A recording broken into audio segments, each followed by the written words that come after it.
Yes, indeed. And so the shenanigans begin, David C. Drake. Hello, everybody. Welcome to the show.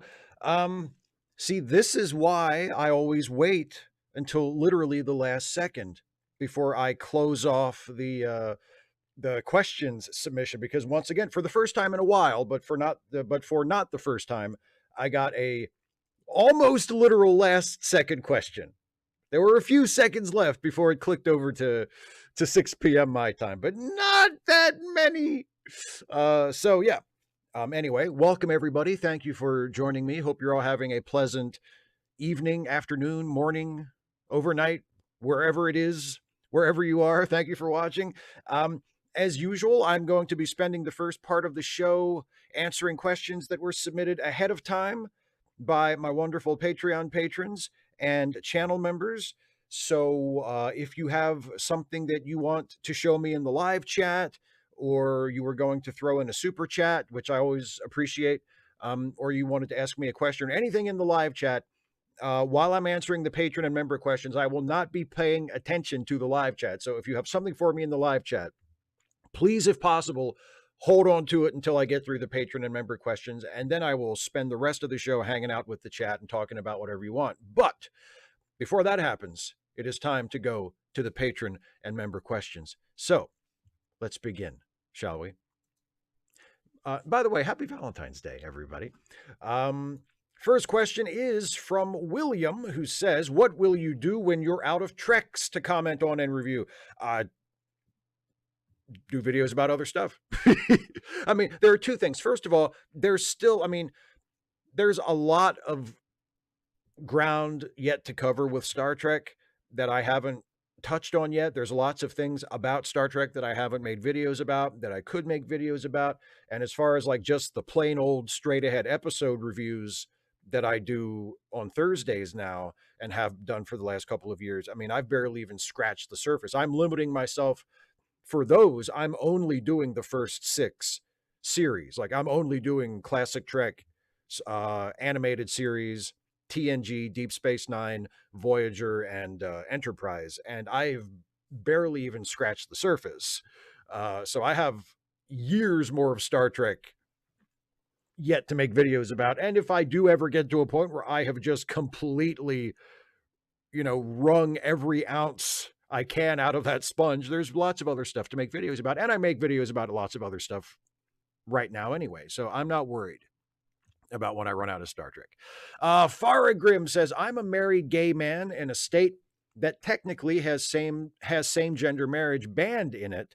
I'm terrified of the Supreme Court overturning it. What advice would you give to everyone to get through this trying time, or to try and help, or any advice for dealing with family that attended my wedding but voted for Trump in each election? Well, on that last score, I mean, it's the same. I've given this advice to people before. If at all possible, don't deal with them at all. Fuck them,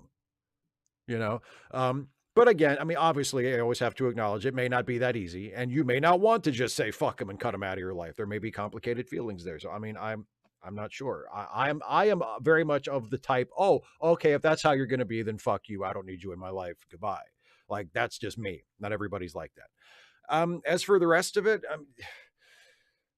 it's going to be, times are going to be tough. Times are already getting tough, and they're going to be especially tough for people in communities like gay people, like trans people, like just queer people as a broad category, who have historically been the objects of terrible discrimination. I mean, the people who are largely responsible for that discrimination are currently in a very powerful position, and they seem to be determined to inflict as much of that persecution and as much of that discrimination on the people they don't like as they possibly can. So it's not going to be fun. I would say if in terms of marriage equality, if the worst happens and it is overturned and it is no longer the law of the land, remember that does not define you. It's an injustice, and it must be corrected. And if marriage equality goes away, we need to bring it back at some point. We need to fight for it.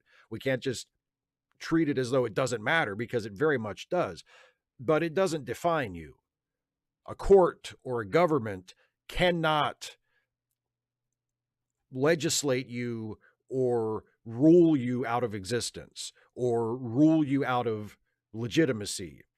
You exist. Your existence is legitimate. Your relationship exists and is legitimate. And even if there comes a period where it is no longer recognized by the government as legitimate, that's only one kind of legitimacy, the real kind, the kind that you hold in your heart, the kind that pertains to basic human dignity. That's not under anybody's jurisdiction. That's yours, and nobody can take that from you. And that might be cold comfort, but it is at least something to hold on to while we are continuing to fight to make things better in a more broad social and legal sense.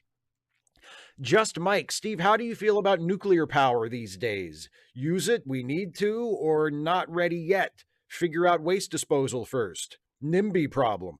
I mean, my biggest problem with it is the waste disposal part. Like, I mean, well, no, the waste disposal part and the fact that I do believe that nuclear power is relatively safe, but part of the safety is it needs to be very closely watched and regulated. Like, it needs to be monitored so that the safety standards that are in place to make it safe are upheld. And as, I mean, most of the really terrible nuclear accidents that have occurred in the past few decades have been the result of those safety standards being ignored.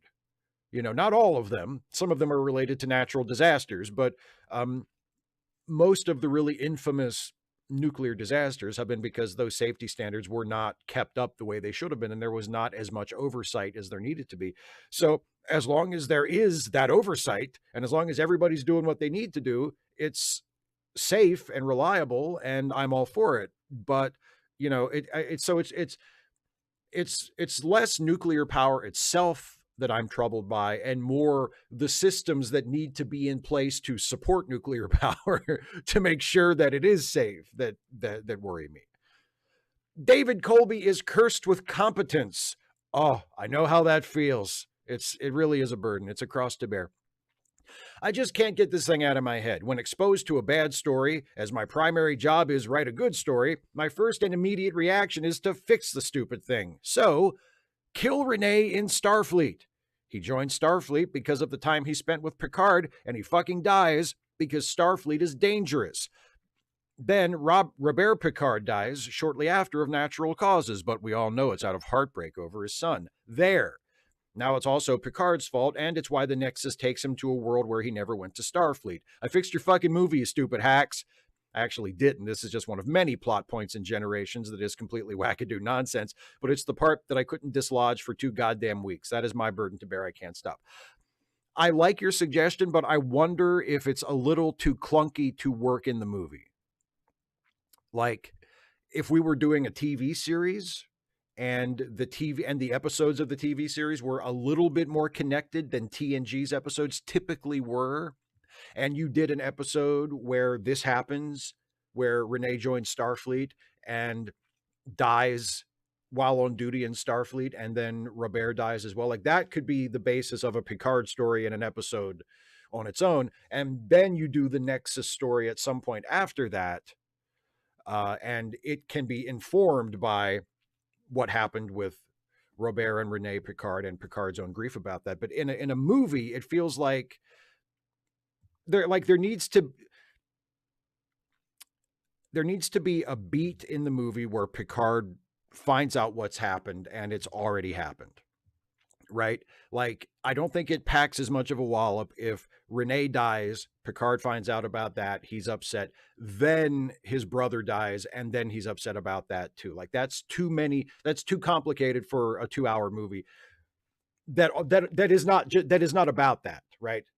Like, that's not what the movie's about. That's just something to set up Picard's arc and Picard's sort of theme for the movie about the passage of time and loss and how we deal with it and all the stuff that Generations doesn't do a good job at, exploring, but is at least making an effort to explore. So, I mean, I like your idea, but I'm not sure if it would be better for the movie, because I feel like for the movie, the beat where Picard finds out that his family has died needs to be really clean. It needs to be just, he finds out that a tragedy has occurred and it's already happened. And, and I guess you could say like, well, eh, they're both dead by the time he finds out about it. Right. Because, it just took a while for the message to get to him, but that still feels a little clunky, because then he's finding out it's one scene of him finding out about two things that happen. And I don't like it for the purposes of the movie, but if it was like an episode of the show that would then eventually inform another episode of the show, I think it could have worked fine in that context. Some random geek with a story, but not much of one. Steve, you mentioned helping encourage folks to give money to Joanna, who is a stranger to them, to tell her story, or perhaps tell my story of how we became friends and why I want to give her money. I don't think that story is special. I met Joanna through Christy Winter's patron hangout back in June 2017. We had a whole separate conversation about anime and Revolutionary Girl Utena in the side chat. I then followed her Tumblr, where she posts her begging bowls. My friendship with Joanna isn't that special or deep, other than a fellow anime nerd. We do talk and hang out. Pretty much, I don't need any other reason to give money to a friend other than knowing that Joanna always needs money. The only way she has survived for as long as I've known her is because she begs online for money. I have given $10,500 on Cash App only. This is not including all my PayPal transactions, which I am figuring out. So this is just a reminder. If you have extra money, give to those in need. And I would second that very strongly.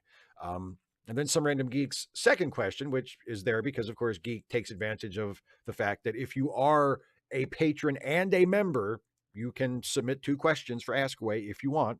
I obviously don't ever expect or ask anybody to be both a patron and a member, but if you happen to do that, you can send in 2 questions if you want. And so here's Geek's actual question. Well, what a world we are living in, right? For my friends who suffer from chronic pain, the question, how are you, is a surprisingly loaded question. But more of us are in that boat now. On that note, self-care is important. I was asked this by a friend. What do you do for self-care? She asked a lot of her friends for content for her show, The Angry Wrench, find her on YouTube. I also posted that question on my social media. My older siblings brought up a good point. There are things we do to relax and unwind. Watch Star Trek or MacGyver. Have a pizza. But there are things we do to actually take care of ourselves. Do the dishes. Make your bed. Do the laundry. Shower. My answer to the Angry Wrench for self-care is video games, anime, junk food, or really just pizza. I should do more cooking. If I have the chance, hanging out with friends. So, Steve and Steve's chat, what do you do for self-care? Whether unwinding or actually taking care of yourself. Well, I do a lot of the stuff that you mentioned in your question. I do watch Star Trek or MacGyver or Mr. Science Theater or, a movie that I like or, something like that. So I just watch something on TV that I know I'll enjoy. During the week, I mostly try to eat very healthy and eat very light. So during the weekend, especially on Saturday, I tend to treat myself and indulge a little bit. And the food always is different. I don't eat, the exact same things every weekend, but I get more, I'll eat a little bit more. I'll eat meat on Saturday when during the week I'm vegetarian. And, I kind of relax a little bit and loosen up in terms of my diet and treat myself. And that gives me something to look forward to during the week. And also during the week, in the mornings, I work out.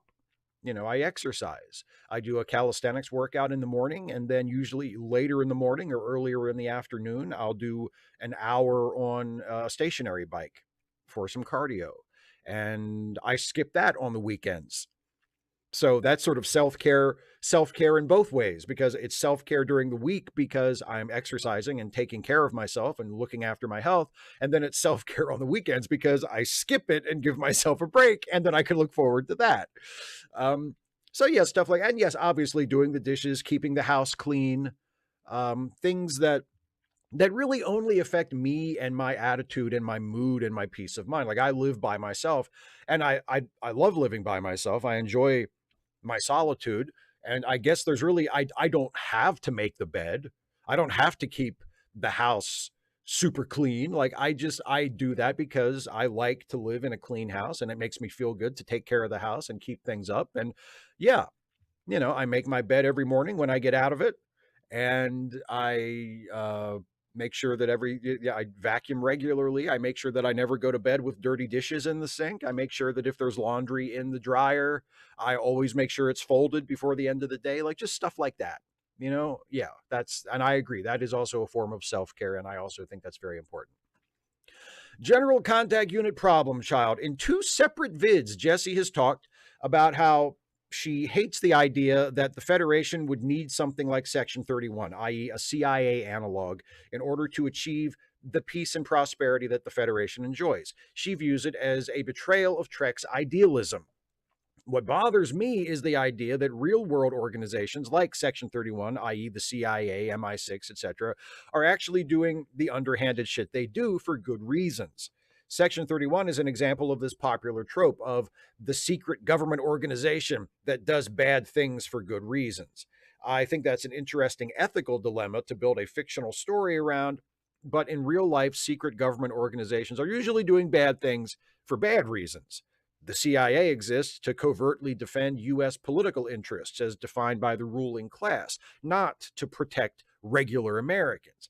I think you're giving them too much credit if you present them or fictionalized versions of them like Section 31 as even having good intentions. Thoughts? Well, I agree.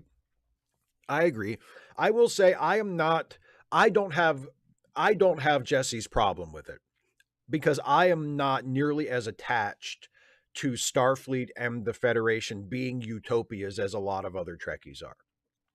I view the Federation and Starfleet first and foremost as allegories for the United States and Western civilization more generally. Like, I think the Federation is a metaphorical stand-in for Western civilization. And if you can use the Federation to comment on or tell stories about Western civilization and hopefully its shortcomings and ways in which we should be trying to improve it, and in order to tell those stories, you have to show that, well, actually, the Federation isn't as utopian as you maybe once thought it was. I have no problem with that at all. Like, that does not bother me even a little tiny bit, because that's just how I approach the franchise. But I do agree that if you're going to have an organization like Section 31 in the show, I think you need to be a lot more critical of it, or questioning of it, or challenging of the justification for its existence than I think Star Trek has been since Section 31 was first introduced in Deep Space Nine. And you can argue that Deep Space Nine didn't do a good enough job of this either. But at least when Deep Space Nine introduced Section 31, there was a lot of resistance and ambivalence toward it from the regular characters, right? Like Dr. Bashir, especially, who was the main point of contact for Section 31, because he was the guy that Sloan always came to kind of screw with. Dr. Bashir did not like and did not approve of Section 31 at all. He thought it was against their principles. He thought it was counterproductive. He thought it was a betrayal of what they're supposed to stand for. He was like that voice of saying, we should be better than this, and the show did still try and make that argument of, yeah, but it's a complicated world and we have enemies and we need to have something like this to protect ourselves. We might not like it, but we need it, right? Like, the show was making that argument, but it was also countering that argument with someone like Bashir, who would stand up and say, but we should be better than this and we should not be okay with this just because we can tell ourselves, well, it's necessary, right? I don't think the more recent depictions of it in Discovery and in the Section 31 movie have done nearly as good a job of throwing in that, you know what, maybe we shouldn't be okay with this. Maybe, even though the people who do it say they're doing a good thing and it's necessary and they're just protecting everybody, maybe we shouldn't take that as the only perspective on this, right? So that's my problem with it. I don't have a problem with using an analog of the CIA or some other covert intelligence agency in a show like Star Trek that is ostensibly about a utopian society that has, overcome a lot of our problems. I don't have a problem with it existing, and I don't have a problem with using that as a storytelling device, but I do think if you're going to use it and you're going to make it such a clear analog to organizations like the CIA, you need to be a lot more critical and a lot more questioning of, is this really necessary? And is whatever good this agency may happen to do worth the world of bad that it does? So, Brian Baker, Steve, politics is stressing me out, and I am an old white guy. I can't imagine what it's like for people of color and alternative lifestyles, but fuck Trump and all his minions. Anyway, my question this week: I admired the video you did about comedy in Star Trek. So do you think that Star Trek could do a show that's an investigation of crime, similar to Columbo or Law and Order? What do you want to see next in New Trek? Thanks for the answer and everything you do. Yes, absolutely. I think a sort of crime procedural Star Trek show could work very nicely.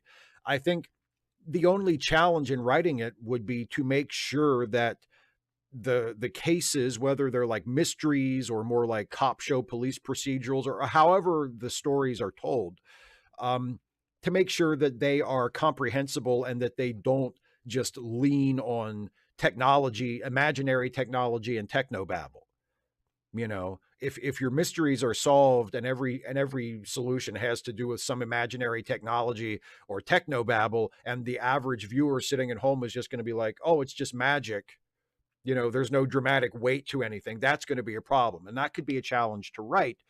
But assuming you can get past that challenge, yeah, I would love to see someone attempt a Star Trek murder mystery show or a Star Trek police procedural kind of show. I think that would be really interesting. And I think in general, it might be interesting as they continue to make new Star Trek and pursue this current creative regime of the franchise. I would love to see them do more genre hopping.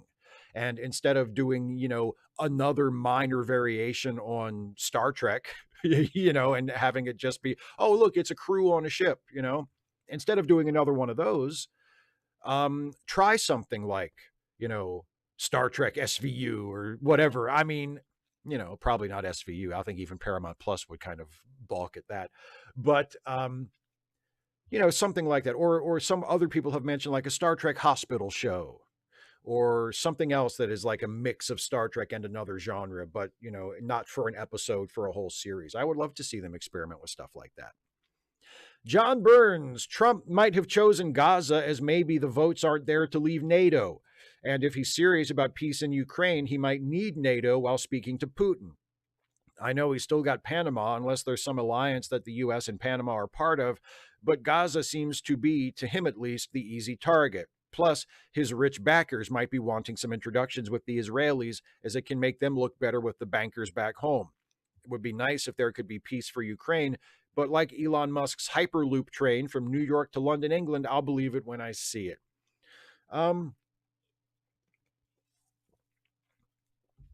Yeah, I mean, as far as the Gaza thing, I think that might be Trump just wanting to leave his stamp on something. He thinks, oh, Gaza's been a problem for forever. So if I can just, just go in there and kick everybody out and pave the whole place over and turn it into a giant resort, then future generations will look at, and oh, look, it was Donald Trump, the great Donald Trump, who finally solved peace in the Middle East by resolving the conflict in the Gaza Strip after everybody else before him failed. And I mean, I think that's sort of his mentality. Yeah, because all I'm honestly surprised he hasn't. I mean, we still have a long way to go. He's going to be president for almost another 4 years. I'm surprised he hasn't made more noise about pulling out of NATO yet. He seems like he's in a hurry to get to everything else. So we'll see. But I think that might be what is driving the Gaza thing. Because he doesn't care about the Palestinians. He doesn't care about the fate of the people that live in Gaza. He just wants to be the guy who fixed it. The guy who, oh, look, there's no more war in Gaza. Look, I fixed it. I think that might be it. Mental ward. What is the point of these behind the mics episodes of the Ensign's log?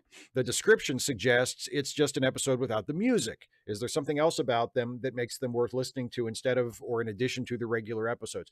Well, I mean, I guess that depends on you. The idea of the behind the mics episodes is first of all, there's a visual element. It's a recording of the Zoom call that we are all in when we record the show. So you get to see our faces if that is of interest to you in addition to hearing us. And the behind the mics episodes are, it's not just the episode without the music or the sound effects or whatever. It is the raw, unedited recording session. So it's not the show itself per se. It's you get to watch us making the show, or at least watch us recording the show, because the making of the show continues when Jason actually edits it and adds the sound effects and stuff. But you get to watch us recording the show. And you get a little bit before and after. You get a little bit of a pre-show and post-show. So you hear us and see us chit-chatting with each other out of character and talking about what we're going to do in the show, and sort of a little bit of a creative meeting, and Jason telling us, okay, here's what we're going to do this time. And, so if that's of interest to you, you might, and you're a Let Me Listen podcasts patron, you might want to check it out. And if that's not of interest to you, if you just want to listen to the finished show, that's cool too. But yeah, that's the premise behind the mics episodes.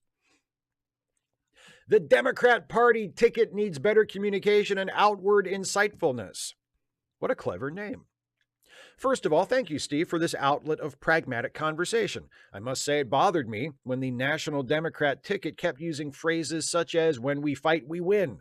The reason is because given the political climate and the tone and tenor of some of the political opposition and others, that phrase and other phrases like it could have been taken completely the wrong way and out of context, when actually what they really meant when they used this phrase was, "when we vote, we win." Why couldn't or didn't the speechwriter simply write that? Or the ticket itself just say that? Simple, right? Additionally, another weakness which the Democratic ticket, which I did vote for, displayed was that they didn't bother to have more than 4 main subjects, which they championed during the campaign. There are millions of people, would-be, should-be voters, that want to know where a given ticket stands on more than 4 issues. Again, no excuse for people not voting. Agree, disagree, thoughts. I mostly agree. I think in my videos, I usually did. Sometimes I said, "when we fight, we win," but I preferred to say, "when we show up, we win," because that obviously refers to voting, but it refers to things beyond voting as well. When we show up, we win.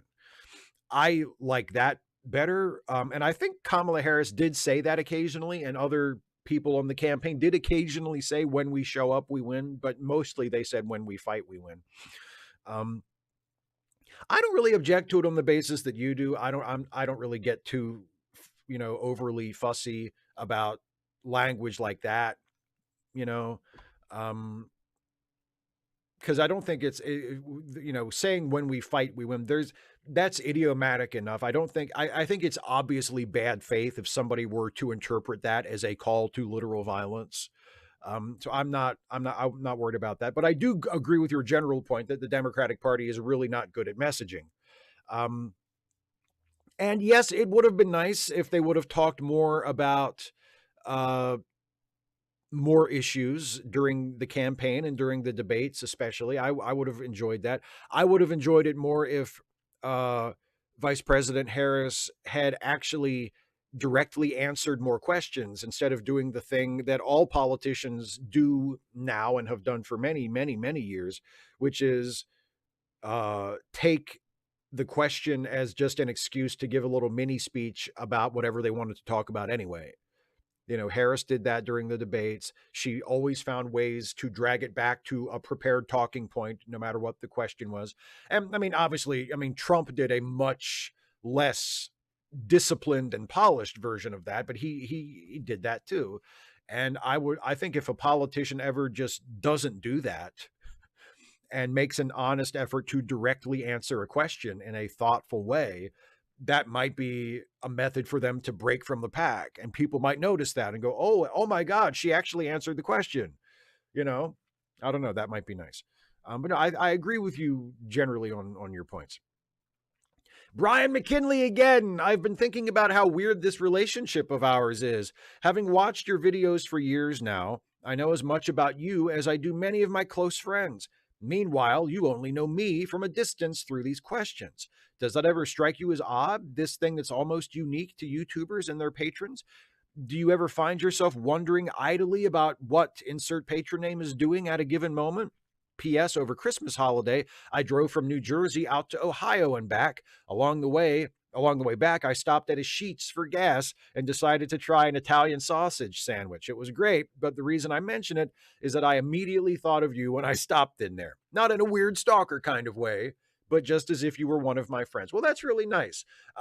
Yeah, I mean, we're all about our Sheetses in this area, in the Pennsylvania, Maryland area. We love Sheets. And I'm glad that you thought of me when you stopped there. And I'm glad you enjoyed what you got.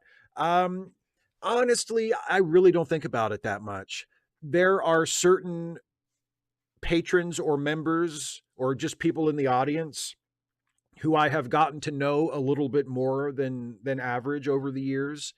And I do sometimes think about them, but not because, oh, they're a patron or a member or whatever, but because in addition to being a patron, we've actually gotten to know each other a little bit on a mutual basis. And I think of them more that way than as just, oh, there's a patron or there's someone who submits to, Ask Away a lot. Yeah, but in general, I don't really think about it. I'm incredibly grateful and humbled by the support that I've gotten from my patrons and members, and I will never pass up an opportunity to thank them and to thank you for supporting me. But I don't spend a lot of time pondering it or thinking about it when I'm not working on something related to it. But yeah, I am. I mean, it is a little weird. Social media and YouTube and things like this do allow for creators, artists, if I want to get super pretentious, to make themselves known to their audience a lot more and at a much shorter distance than was typically possible before. But it's not something I really spend a whole lot of time thinking about. I think about Sheets a lot more often. And I mentioned earlier that the weekends are kind of my cheats in terms of my diet. Most Saturdays I will get something for lunch from Sheets. It's not always the same thing, but I usually go to Sheets because it just so happens to be a Sheets literally like a stone's throw away from my house. There's a Sheets a stone's throw away from most people's houses in this area, and that's usually my Saturday destination for lunch. So we'll see. I haven't decided what I'm going to get yet, but now I'm thinking about Sheets. Tofu Dunk.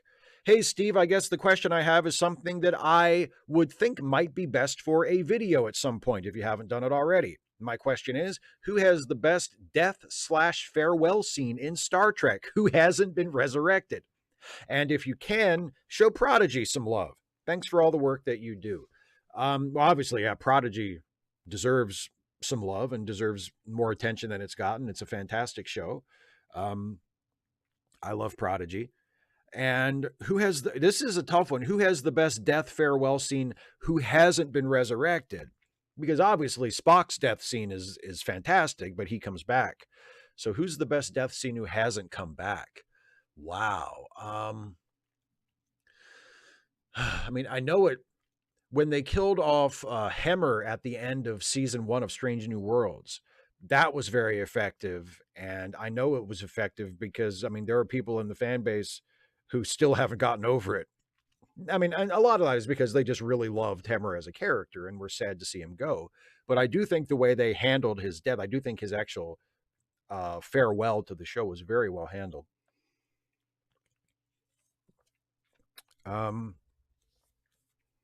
What's another good one? I mean, Captain Kirk or Admiral Kirk at that point killing Commander Krug in Star Trek 3 when he kicks him off the cliff. I have had enough of you. And he kicks him off and we see that awesome shot of him like falling. Such an iconic death that they have parodied it about 1 million times on South Park alone, let alone all the other things that have made reference to it. So that's got to be up there too. Not a regular character, but the main villain for that movie gets an incredibly iconic death. And a memorable death by falling, which is tough to do because deaths by falling are so cliched, but that's one you remember. Ed Best, which foreign country are we all moving to? I mean, I would say Canada on the assumption that it's not actually going to become the 51st state.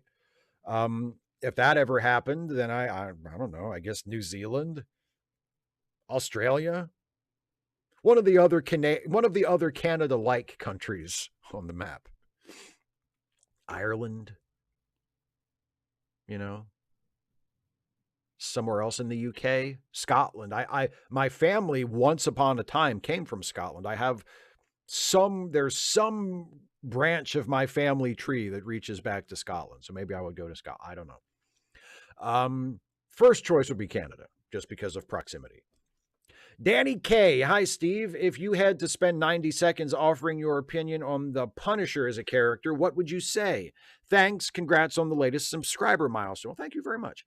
I've never been the biggest fan of the Punisher, not because, I think if the character is done well, he can be really good. He's just never been one of my very favorites. I read some of the Marvel Max Punisher comic from the early 2000s, I think it was, maybe the mid 2000s, the mid 2000s, when it started, and it was originally written by Garth Ennis. I thought it was good. I can't remember a whole lot about it specifically, but I remember liking it at the time that I was reading it. I think the Punisher is a tricky character because of the nature of him. You can't ever write him too soft, or it feels like you're betraying the character. But if you write him too hard, then he's basically indistinguishable from a villain. And then you're like, why am I supposed to even be rooting for this guy? He's just a murderer. So you have to kind of thread a needle with him. And I think he has to be tragic. You have to throw in, you have to convey that he is broken, that there's a tragedy to him, that, he has suffered this incredible loss and this incredible trauma, and it has set his life on a path that there's no stepping off of. And that is a sad thing, that he is sort of a lost soul in a way. I think you need to have that little bit of tragedy and humanity, again, to keep him from just coming across as just like a serial killer. But yeah, I think it really depends on the take, and it really depends on the writer and the approach to it. But I think the Punisher is capable of being a really compelling character. Space Monkey 73. Hi, Steve, longtime viewer, first time question poster. I've been enjoying all of your episode reviews, even the MacGyver videos. My question is, are there any other shows that you may take a look at? Something from your youth or early adulthood? Just wondering. Keep doing what you're doing. It is much appreciated. There are so many shows that I watched when I was a kid and into my adolescence that I remember fondly, that I, will still watch today on occasion. It all comes down to the idea. I did a video about Highway to Heaven recently, and I did that because I watched that episode of Highway to Heaven, and I thought, it sort of jumped out at me. I think I have things to say about this that might work for a video.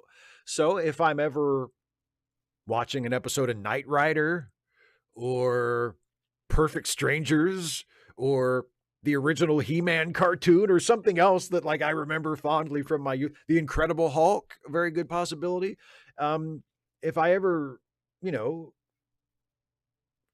am watching that and something about the episode jumps out at me as, there's a thesis here. I have an opinion about this that I could actually, do a video essay about, then yeah, I would absolutely do it. But I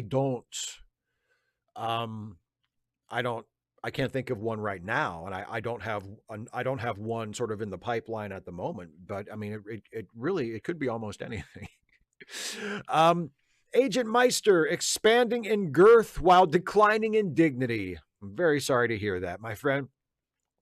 Peldor Joy, Steve, what think you, sir, of Shakespeare? For the last while, I've tried to read a few of his plays each year, and I'm really enjoying them. I finished high school 20 years ago, and if you told me then that I'd be writing something like this now, I would have written you off as a crank. It's not always easy, and I may have to go over the odd soliloquy a few times or even refer to spark notes to really get the whole picture. I recently started watching medium to big budget screen adaptations. I love Kenneth Branagh's Hamlet, and his take on Henry V left me wanting to invade France myself. I've also started watching The Hollow Crown, a BBC production that has a lot of big name actors featuring in Shakespeare's history plays. The series is exquisite, and I can't recommend it enough if you have even a passing interest in the great bard. If you don't either read or watch Shakespeare, then I suggest you do, learned man of letters that you are. And I'd love to hear your thoughts if you do. Yeah, it's a little bit similar to how you describe it. When I was in high school, and even a little bit to a lesser extent, but still, when I was in college, I did have a little bit of resentment towards Shakespeare. I did have a little bit of that. Oh, why do we have to study this? You know, why do we have to read this? Like I didn't have that strong of an appreciation for it, but now I do. And I think part of that is maturity. Part of that is actually completing an education and realizing and coming to accept and acknowledge how influential Shakespeare's writing has been to English writing. Um, and just coming to appreciate, coming to value things in the stories, in the plays especially, that I didn't value when I was younger. And yeah, I wouldn't say that I'm like a particular fan of Shakespeare, but I have a lot of admiration for Shakespeare, and there are things about Shakespeare's work that I do genuinely admire and that now I can say really mean something to me. Um, and I do recommend for people, I mean, look, it's great to read the plays. I think reading the plays is wonderful. And, if you're studying it in a class context, yeah, obviously you need to read the play, you need to read the text.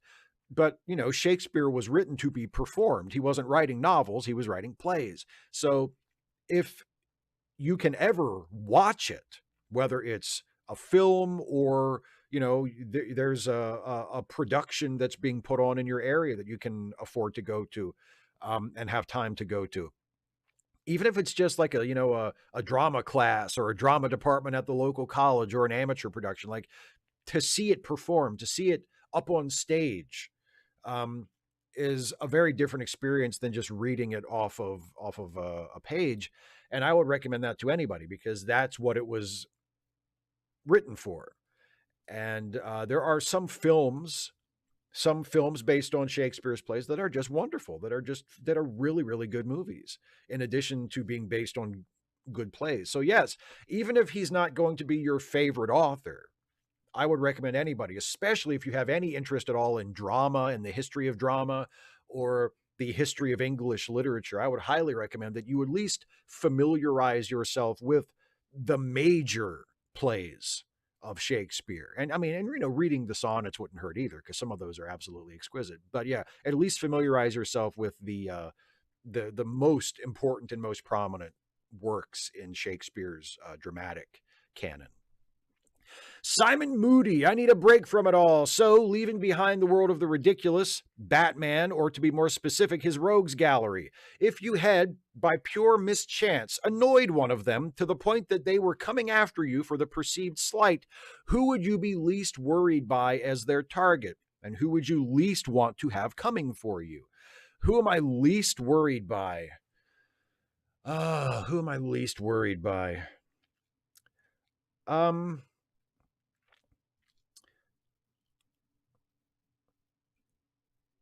I don't know, maybe Frank Gorshin's Riddler. I feel like I could kick the fucking shit out of Frank Gorshin's Riddler. Like, I'm not a bad guy. Like, I'm not a tough guy. I'm not like someone who, goes spoiling for a fight. I'm not intimidating in any way. But I feel like I could walk the fucking dog with Frank Gorshin's Riddler. I could beat him so bad he'd be begging for me to kill him. Um, so yeah, that one. And which would I be the most scared of, or which would I least want to have coming after me? I mean, you always have to throw the Joker in there because the Joker is a homicidal maniac. And the Joker will kill you just to kill you. Like, you may not even be able to reason with the Joker. The Joker might just decide to kill you because that's what he decided to do. But, maybe Bane. Pretty much any version of Bane, except the Harley Quinn animated series version of Bane, which ironically is also the best version of Bane, but he's the least threatening. But yeah, any serious version of Bane is pretty intimidating, because not only is he like a jacked up monster, but he's also super intelligent, except for the Batman and Robin version. Actually, the Batman and Robin version of Bane might be even less intimidating than Frank Gorshin's Riddler. Because it's like, this, how do you lose to this guy? Even though he's like a beast, he's like also like incredibly jacked up, but he's just, there's not a brain in his head. But Bane from Dark Knight Rises, Tom Hardy Bane, that's a guy you don't want to fuck with. So, yeah, something. There's an answer in there somewhere. The Grumpy Monkey. Hey, Steve, my first question as a member, so please be nice. I promise. I promise to try to be nice. This summer will mark 30 years since Batman Forever hit theaters. I know you're not this movie's biggest fan, but this was a time in my life that has many fond memories for me, and Forever got caught up in all that. So I have more positive feelings for it than negative. One thing about it that stands out is its soundtrack. Not the score, but songs used in the movie. Being from Ireland, the U2 song "Hold Me, Thrill Me, Kiss Me, Kill Me" was used was played ad nauseum on the radio, as was Seal's "Kiss from a Rose." But there were other great songs on the album too, from artists like Eddie Reader, PJ Harvey, The Offspring, and a song called "Crossing the River" by the Devlins, another great Irish band. I've heard several times over the last 3 decades that the movie is subpar at best, but that it has a great soundtrack. Would you agree? And if not, is there anything about this movie that you like? Thanks for reading. No, I totally agree. The soundtrack to Batman Forever is far and away the best thing about it. Yeah, no, the soundtrack to Batman Forever is awesome. Isn't there a Nick Cave song on that too? Yeah, the Batman Forever soundtrack is great. Yeah, absolutely. It's the best thing associated with the movie, like by far. I have said before, and I didn't always feel this way, but since I went back and rewatched it a few years ago, I think Batman Forever is worse than Batman and Robin. I think there's very little to recommend it as a movie, but the soundtrack is amazing. I agree with you completely. The soundtrack is awesome. So yes, if you're asking, is there one thing that I like about the movie? Yes, the soundtrack. I agree with you completely.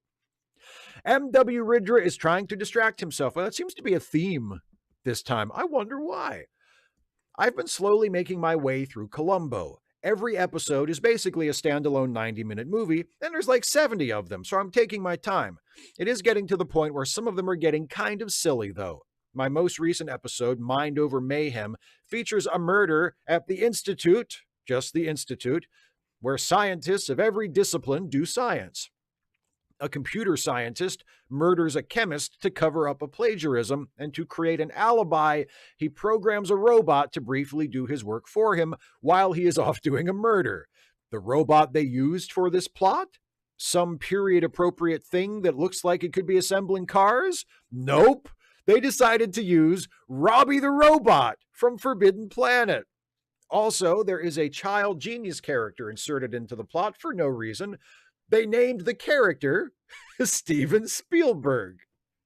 Somehow, that was more off-putting to me than the robot. What do you think is more off-putting, Robbie the Robot or Steven Spielberg Boy Genius? I would have to say, I haven't seen that episode of Columbo, so I can't give you my opinion of it based on having watched it. But just based on your description, I would say by default, naming the boy genius character Steven Spielberg is more off-putting, because there could never, ever be anything off-putting by Robbie the Robot. About Robbie the Robot. Robbie the Robot is a joy and a gift, and anytime Robbie shows up in anything, it is by definition good and not off-putting. So I reject the premise that having Robbie the Robot involved in anything, no matter how ridiculous and incongruous to the rest of the work, would ever be off-putting.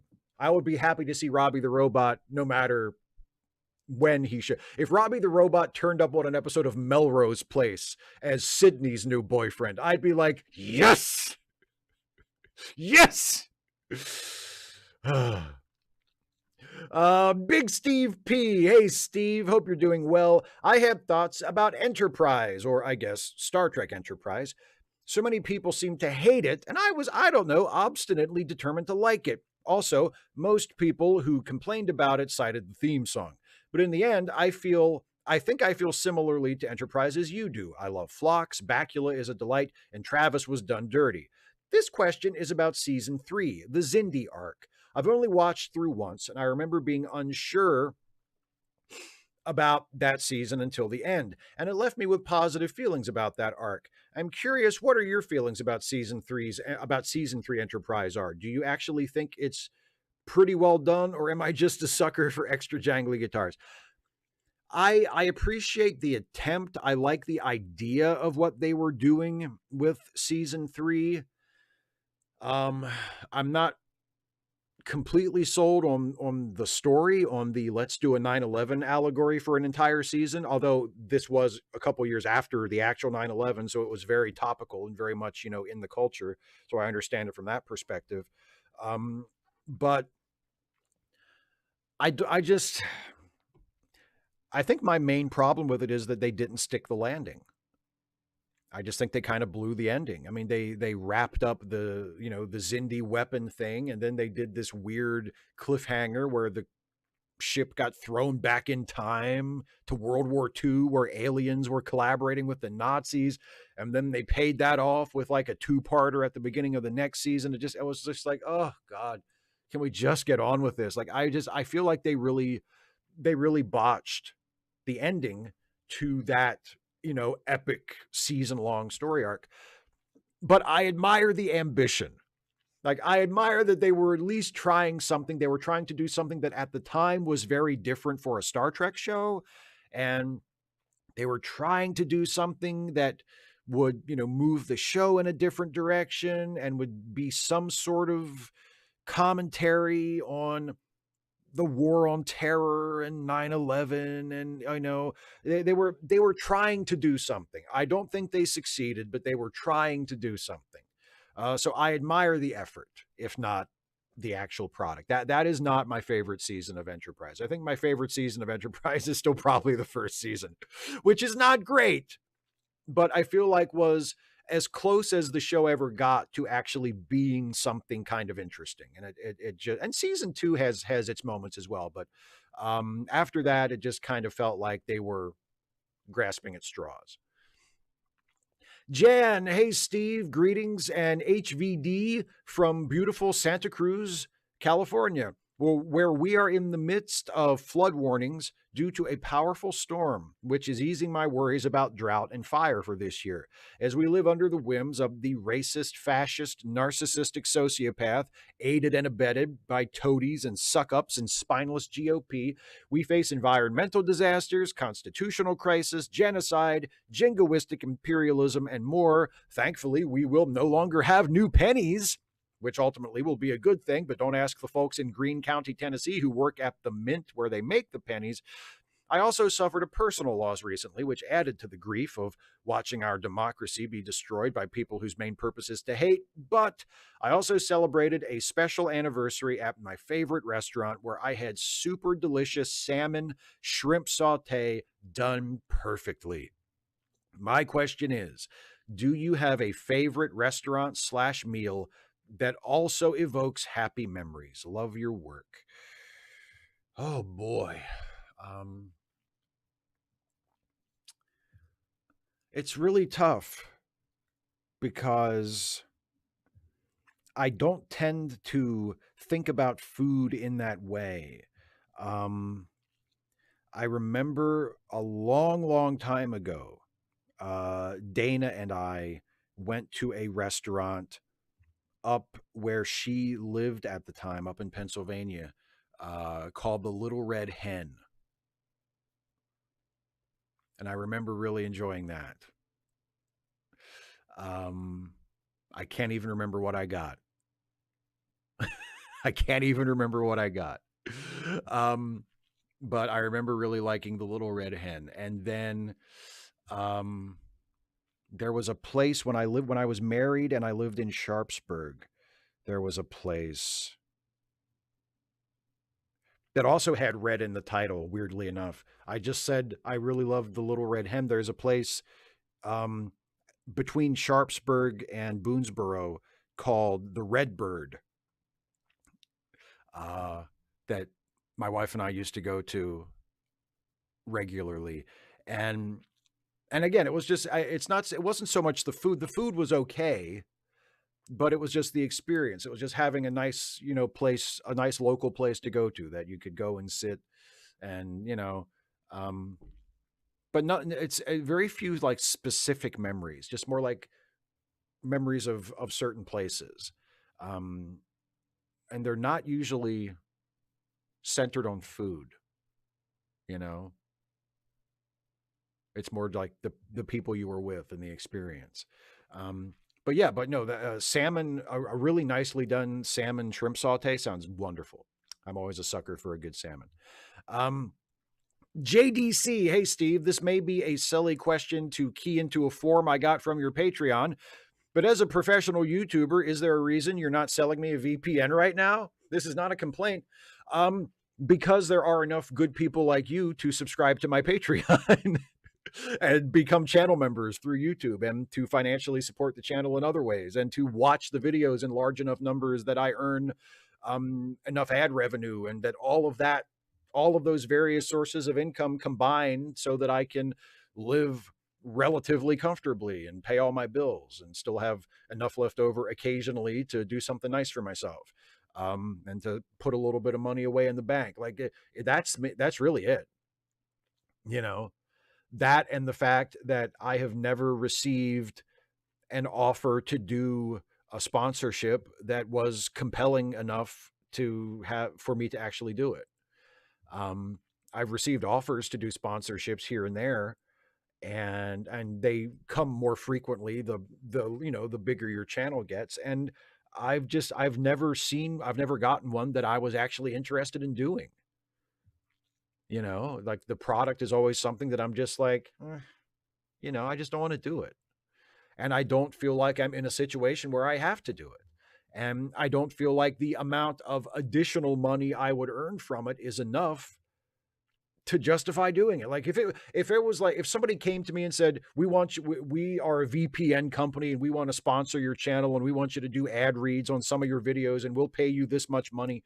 And it was going to be like a life-changing amount, then of course I would do it. Of course I'd be selling the shit out of VPNs. But that's never happened. And that's probably not going to happen.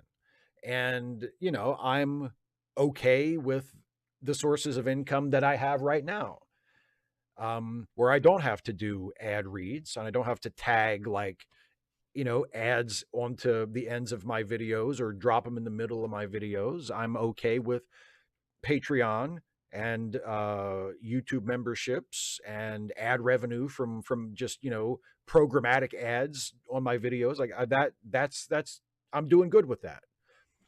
So that's why I'm not selling you a VPN right now.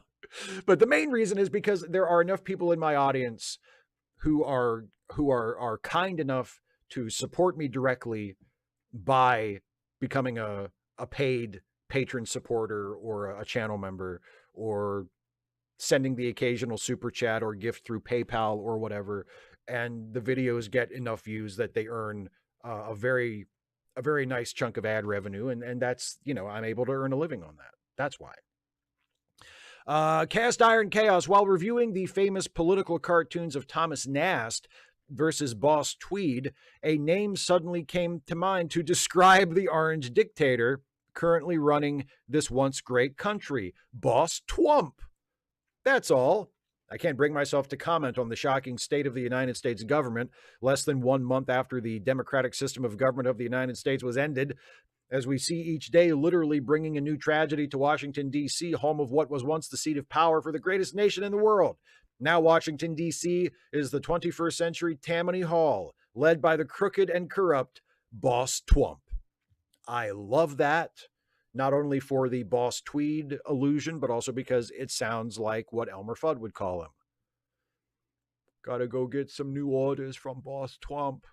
I wonder what Boss Twump wants me to do now. I love it. Boss Twump. is good work. Russell Kopp, was I the only person who watched Space Above and Beyond, apart from Ronald D. Moore, obviously? No, I watched it. I don't think I made it all the way through because I think it only lasted one season, didn't it? And I'm pretty sure I was no longer watching by the end of that season, but I did watch the first couple of episodes. And I can't remember anything about it. And I have not felt compelled to go find it somewhere and watch it since. But no, I did watch it. And I remember being excited for it when I saw the commercials for it. And I thought, oh wow, like a space show, like an action adventure space show other than Star Trek or Babylon 5 that's going to be on a network that looks like it might have a little bit of money behind it. And, like I was excited for it and I watched it, and I'll be damned if I can tell you one thing about it. But yes, I did watch it. So you were not the only person. Joe McClory, they say smaller government is better in part because it is less corrupt. Now, if you wished for corruption to be invisible, a large, complicated system would be better at hiding it. Yet, time and time again, history has shown us that smaller is not less corrupt. When there are less people that power is accountable to, the more power and wealth that those with the reins of power will take for themselves. If you don't care if the corruption is visible, keeping the system small works to help corruption. Having more people just makes it more likely someone will be a whistleblower. I hate the boot of anyone that would oppress people and think that the federal, state, and county governments spend too much money to keep people in line. But whenever conservatives take power to make the government smaller, it never makes it less violent or less powerful. It simply closes the offices to complain that the power of the government steps on you, closes the offices that keep those in power honest. Boy, I agree with that. Yeah, I mean, like most of their professed beliefs, I think Republicans and conservatives more generally, they don't actually care about the size of government. That's just a convenient thing for them to say. That's just a slogan that they can sell to people because that's a very simple message. Government's too big. They waste too much of your tax dollars. We need to shrink government. Like, that's a simple message. So they run on that. And occasionally they do things that make it seem like they're shrinking the federal government, but they never actually shrink it in any way that serves the purposes that they say they care about. So no, I agree with you completely. And I mean, and also it's not just, I mean, yeah, you're right. A lot of it is based on this idea that big government equals corruption, but a lot of it is also based on just this ideological conviction that government is bad by definition and big government is bad by definition. And yeah, there's corruption, there's waste, there's abuse, et cetera, et cetera. But even if there wasn't those things, the Republicans would still be like, but government is bad. We need to shrink the government just for the sake of it. My view on the size of government is informed, as many of my other opinions about government are informed, by Thomas Paine, my favorite founding father. And he said, I think he wrote about this in Common Sense, I think, but it's been a while since I read it. But he believed that the size of the government should be dictated by the needs of the people. And if the people need a larger government with more people employed by it, carrying out more responsibilities, then that's how big the government should be.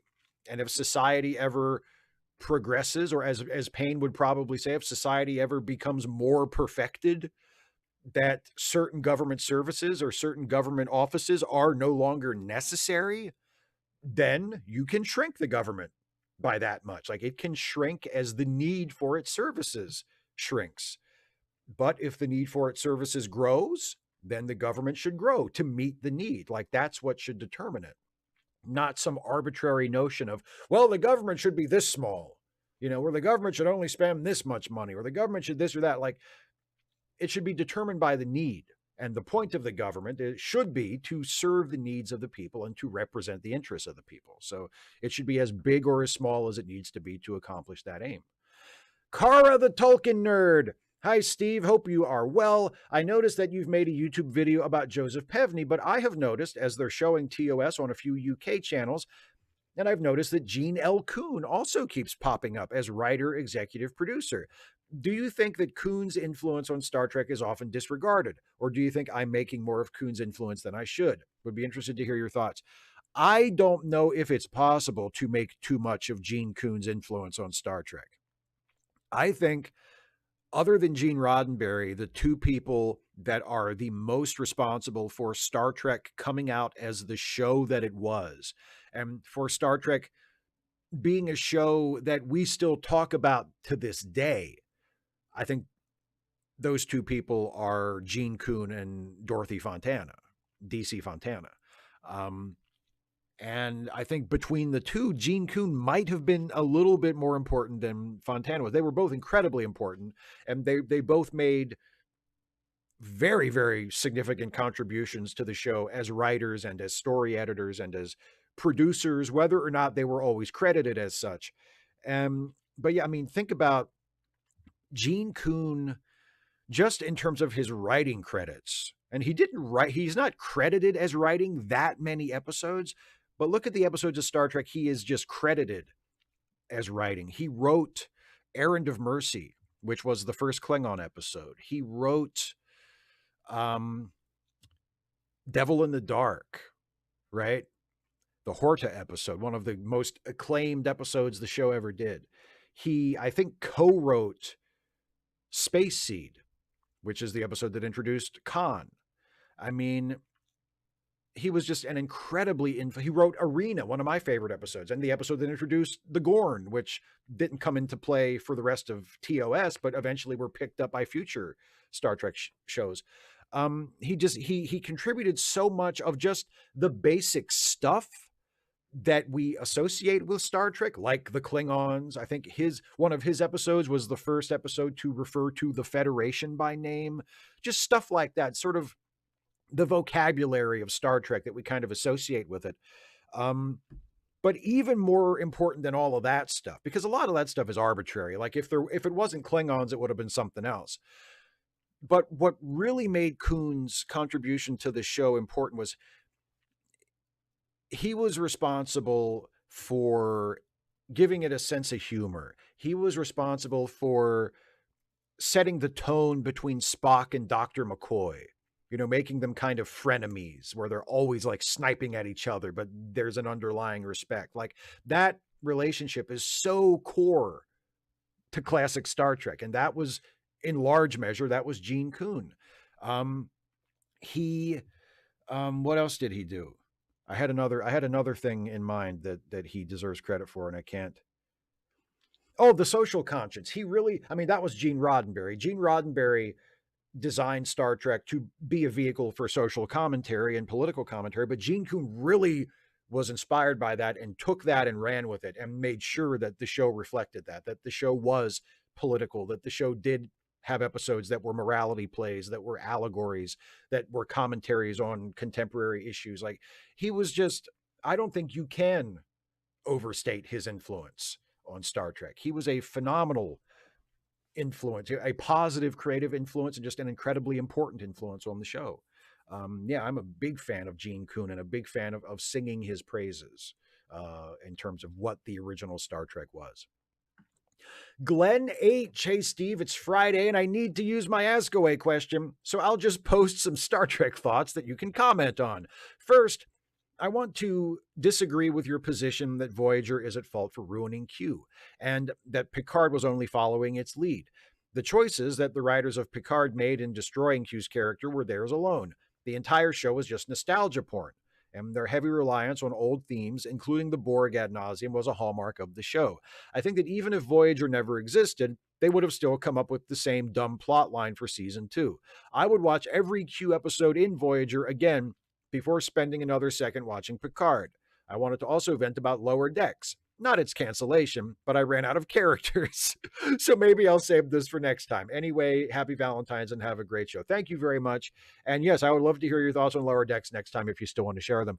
I agree with you that I think Q's use in season 2 of Picard would have still been awful without his appearances in Voyager. I definitely agree with you that he was badly used in Picard for what that show did, it had nothing. His shitty use in Picard had nothing to do with his shitty use in Voyager. I agree with that. That show was bad on its own merits, not because any other show related to it was bad. But I say Voyager because Voyager is where, like, it felt like the spell of Q was permanently broken. You know,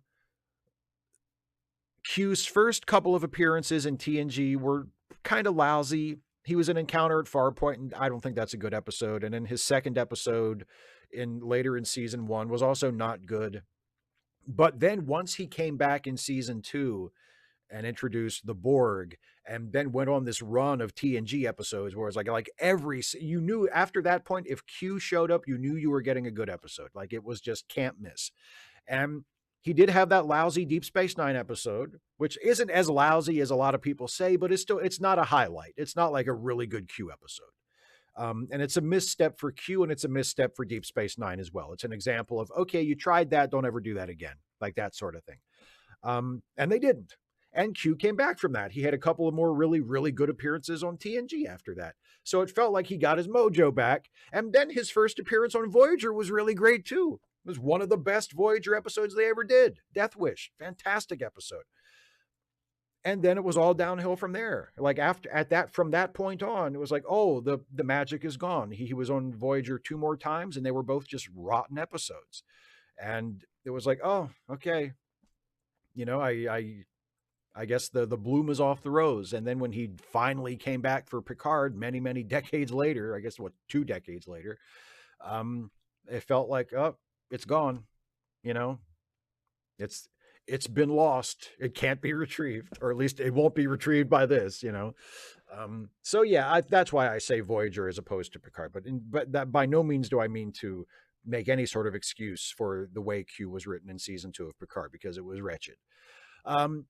Isaiah Taylor, happy pale blue dot day, Steve. Voyager 1, 2/14/1990, aka Valentine's Day. You know, I didn't know that. Is that the day that picture was taken? I didn't know that. Thank you. So, Steve, I've not touched my Moths movie screenplay in a year. Just started working on it again just a few days ago, and the writer's block made me think about something.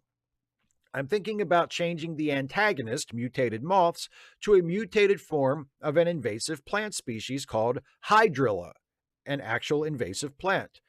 Basically, the chemical spill from the train crash infested a small lake in North Florida, and the Hydrilla mutated to become larger, half the size of a kelp stem, have thorns, and are carnivorous. For example, a Hydrilla vine strangles a manatee before dragging it back, cocooning it, sucking out the manatee fluids just like a Venus flytrap. What do you think about my new suggestion, or should I just stick with moths? Have you ever heard of Hydrilla? I just think the idea of a man-made mutated invasive aquatic plant species terrorizing rural northern Florida more apt for Florida. I mean, and also it hasn't been done as often.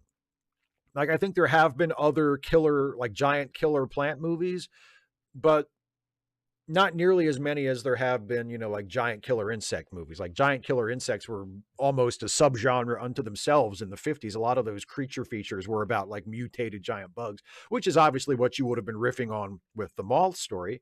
But no, the giant killer plant sounds intriguing, and if it is a change that you want to make because you think it would be a better story or allow you to do more interesting things than the moths one, and it's not just changing it for the sake of it, then I would encourage you to go for it. Write it and see how it turns out. And if you write it and it turns out not to be what you want, and you maybe write another draft of it and you still can't get it to be what you want it to be, you can always go back and write the moths one. It's your story. You can do whatever you want with it. Andy Lawler, who knows you don't give a single solitary fuck about the Super Bowl, but is glad the Chiefs lost. Hey, Steve, we all know you're a Baltimore Orioles guy. My condolences.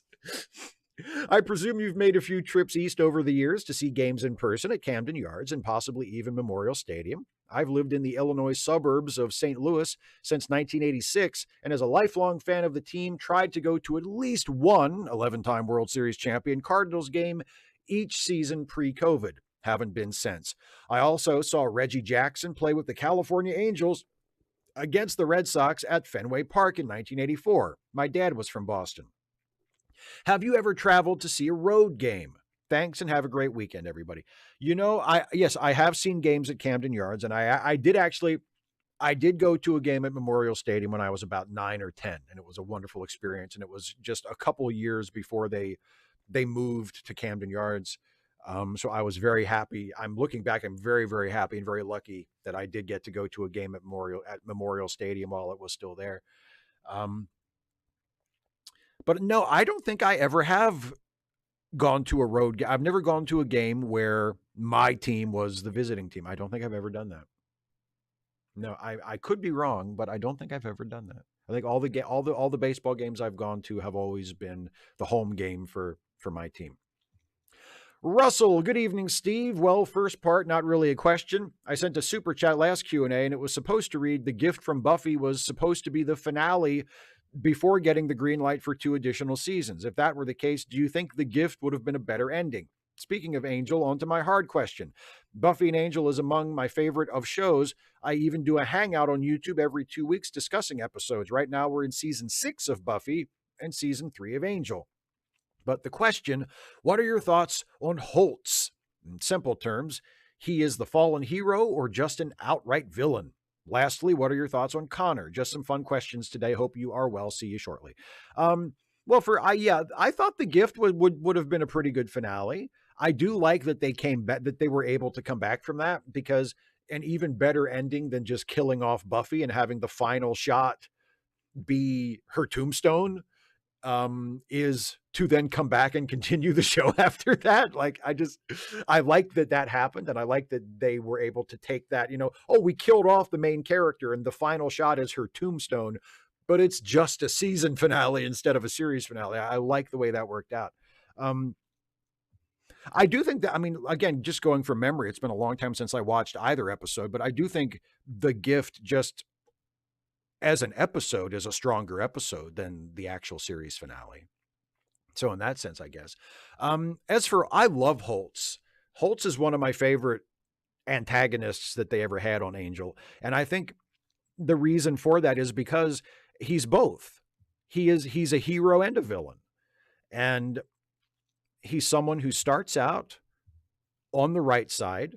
When he first encounters Angel, Angel is an evil vampire and a mass murderer, and Holtz is the guy who's trying to stop him. Holtz is unambiguously the good guy, but he allows his obsession with capturing Angel and his obsession with holding Angel accountable for his crimes, even after Angel has changed and reformed and is trying to atone for his crimes, Holtz allows that to sort of drag him to the dark side. All he can see is his enemy. All he can see is his vengeance. And that ends up dominating his life and turning him from a hero to a villain, while Angel has made the opposite switch and has gone from a villain to a hero. So he's a wonderful character and a wonderful antagonist. And I think it's because he's both. He's a villain who becomes a hero, or a hero who becomes a villain, excuse me. Connor's fine.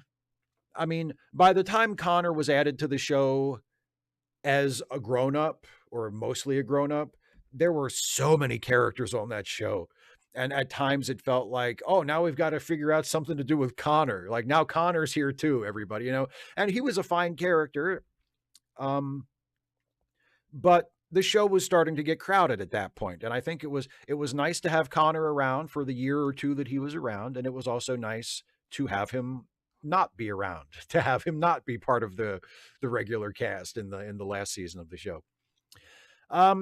The captivating Cupid. So Steve, it's Valentine's Day. How do you feel about ships in Star Trek? I know you did a video a while back, but have your favorites changed since then? Are there any ships you hate or ships you wish they did but didn't? Personally, I love the Lower Decks AU pairing from last season, and I wish Chakotay and Janeway would get together. Worst for me would be Chakotay and Seven. Yeah, Chakotay and Seven is pretty bad because it just feels like they threw them together arbitrarily for the last episode. I'll tell you what, Prodigy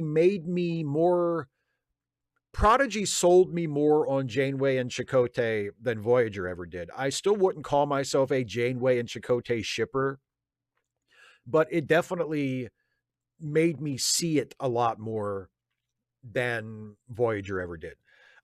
Look, as I think I said in that video, I mean, I sort of support and celebrate shipping and shippers as a subgroup of the fans on principle. I think that's a really clever, fun way to engage with the show and to find things in the show that you're interested in, and to use as like a jumping off point for fan fiction, or just, you know, discussions with other fans and what ifs and that kind of thing. I think it's a really nice, healthy part of the fandom that should be encouraged and looked upon fondly.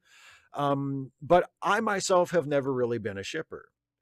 I don't recall ever being interested in a pairing that was not part of the show, that was not at least hinted at in the show. You know, like there have been couples who never actually got together in the show, but the show was written in a way that I was sort of, it wanted me to be interested in it. It wanted me to want them get together, even though they never actually did. You know, like Captain Picard and Beverly during TNG. I mean, many years later, it was sort of added in that, like, oh, eventually they did kind of get together, but off camera. During the actual run of TNG, it was very much a will they or won't they kind of thing, and the show wanted you to be invested in that. Like, it wasn't just, oh, here's two characters that I think would be good together, you know, and they had one conversation that I thought was kind of flirty. I would love for them to get together. It wasn't that. Like, the show was written in a way that you were supposed to take some kind of interest in Picard and Beverly as a thing, even though they never actually got together.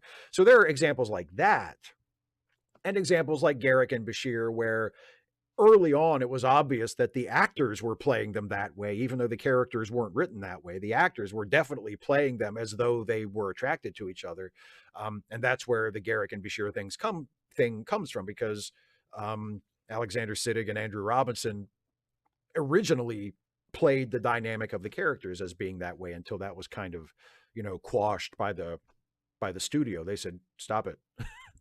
Stop playing them like they're horny for each other. And they kind of had to cool it off. But no, other than stuff like that, I'm just not a shipper. But I appreciate and acknowledge and support people who are, because I think it's a fun way to engage with the show. Stephen G. Clenard, see you in hell? My friend, I would be deeply disappointed if I didn't. And that's from the heart on Valentine's Day, so you know I mean it. And finally, last question from Air One Fire, who says, what is your experience with PE or sports or whatever it's called in school? Best wishes. Yeah, we call it PE, or sometimes we just call it gym. It was never my favorite class. I was never, like, I wasn't the least athletic kid in college, in high school or in elementary school or any level of my education. Like, I was never like the worst in terms of sports, but I was never super good at it.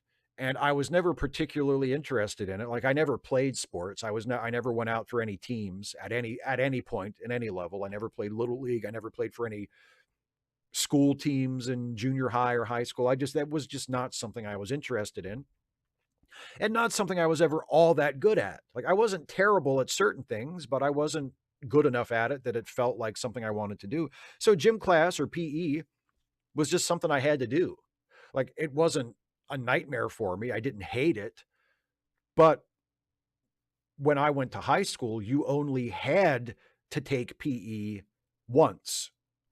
Like, it was a requirement for a freshman, and then it was an elective after that. So you could take it more than once if you wanted to, but you only had to take it your first year in high school. So that's what I did, and I never took it again. Just it wasn't my favorite thing, you know? So I'm not a terrible experience. I don't have any horror stories about gym class, but it just wasn't my thing. So I fulfilled my requirement, and then I did other stuff. That is it for the patron and member questions. Thank you all so much for your patronage and your questions. Now, before I turn to the live stream for the remainder of the show, it is that very special time during every Ask Away stream when we all take a break and we spend a minute or so enjoying a brand new Stuffy and Friends short, because this is going to go up as a standalone short on my YouTube channel tomorrow. But because you are kind enough, and may I say, having good enough taste to be watching the Ask Away stream right now, you get to watch the brand new Stuffy and Friends shirt. Actually, there is a shirt in this one. The brand new stuff. Now, it's not a Stuffy and Friends shirt, but it is a shirt. The brand new Stuffy and Friends short before anybody else gets to see it. So please now join me in watching this brand new Stuffy and Friends short.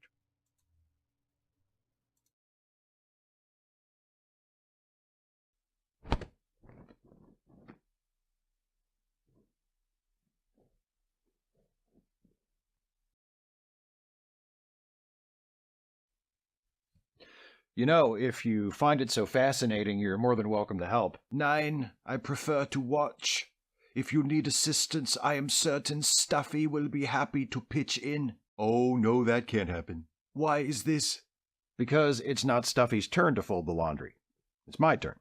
That's the secret to how Steve and I have been able to happily remain friends and roommates for so long. A rigidly defined and zealously observed division of labor. What is it you find so fascinating about watching me fold laundry anyway? The vain, Sisyphean uselessness of the act. I see. And if you could expand on that point, perhaps with other words. You wash your dirty clothes, dry them, fold them neatly and put them away, only to wash them again in a few days' time.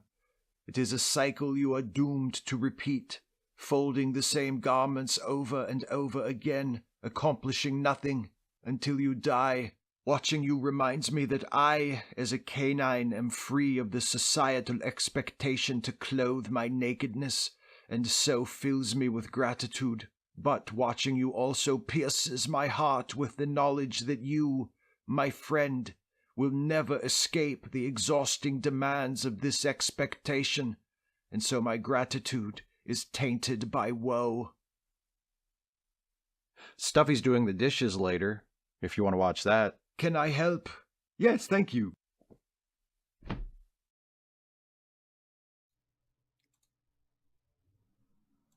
So there we are. Thank you, everybody. So let's see what's going on in the live chat. The shirt about, yes, it's not Stuffy merch. The shirt I was referring to was the Protect Trans Kids shirt. I made sure that there was a good, clear shot of that one as I was folding it.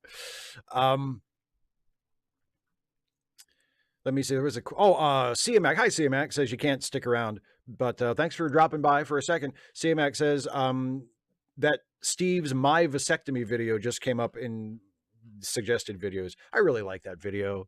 I got Jason and Dana to do voices for it as the unseen doctor and nurse, and I'm very happy with that video. I thought it was a nice, funny video, and based on actual experience. Thankfully, my actual vasectomy was not quite like that, but sometimes you art is when you lie to tell a deeper truth. You know what I'm saying? Let me check the super chats that may have accumulated since I started. Oh, Debbie with a super chat with no question, but just a super chat and a sticker that says you are amazing. Thank you so much, Debbie. I really appreciate that.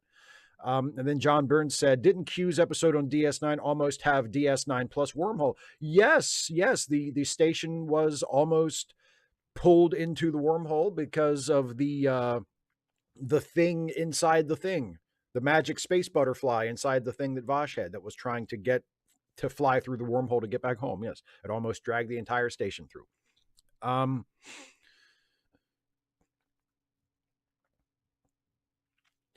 Steve Chisnell says, have you ever seen the TV series Leverage? I think you'd really enjoy it. Yes, I haven't seen all of it. I've only seen the first season maybe and a little bit of the second season. That was a show that Dana and I watched together a few years ago. We would jump on Zoom calls and watch together, and we haven't had time to watch it for a while. But yeah, I really like Leverage. Leverage is a really fun show.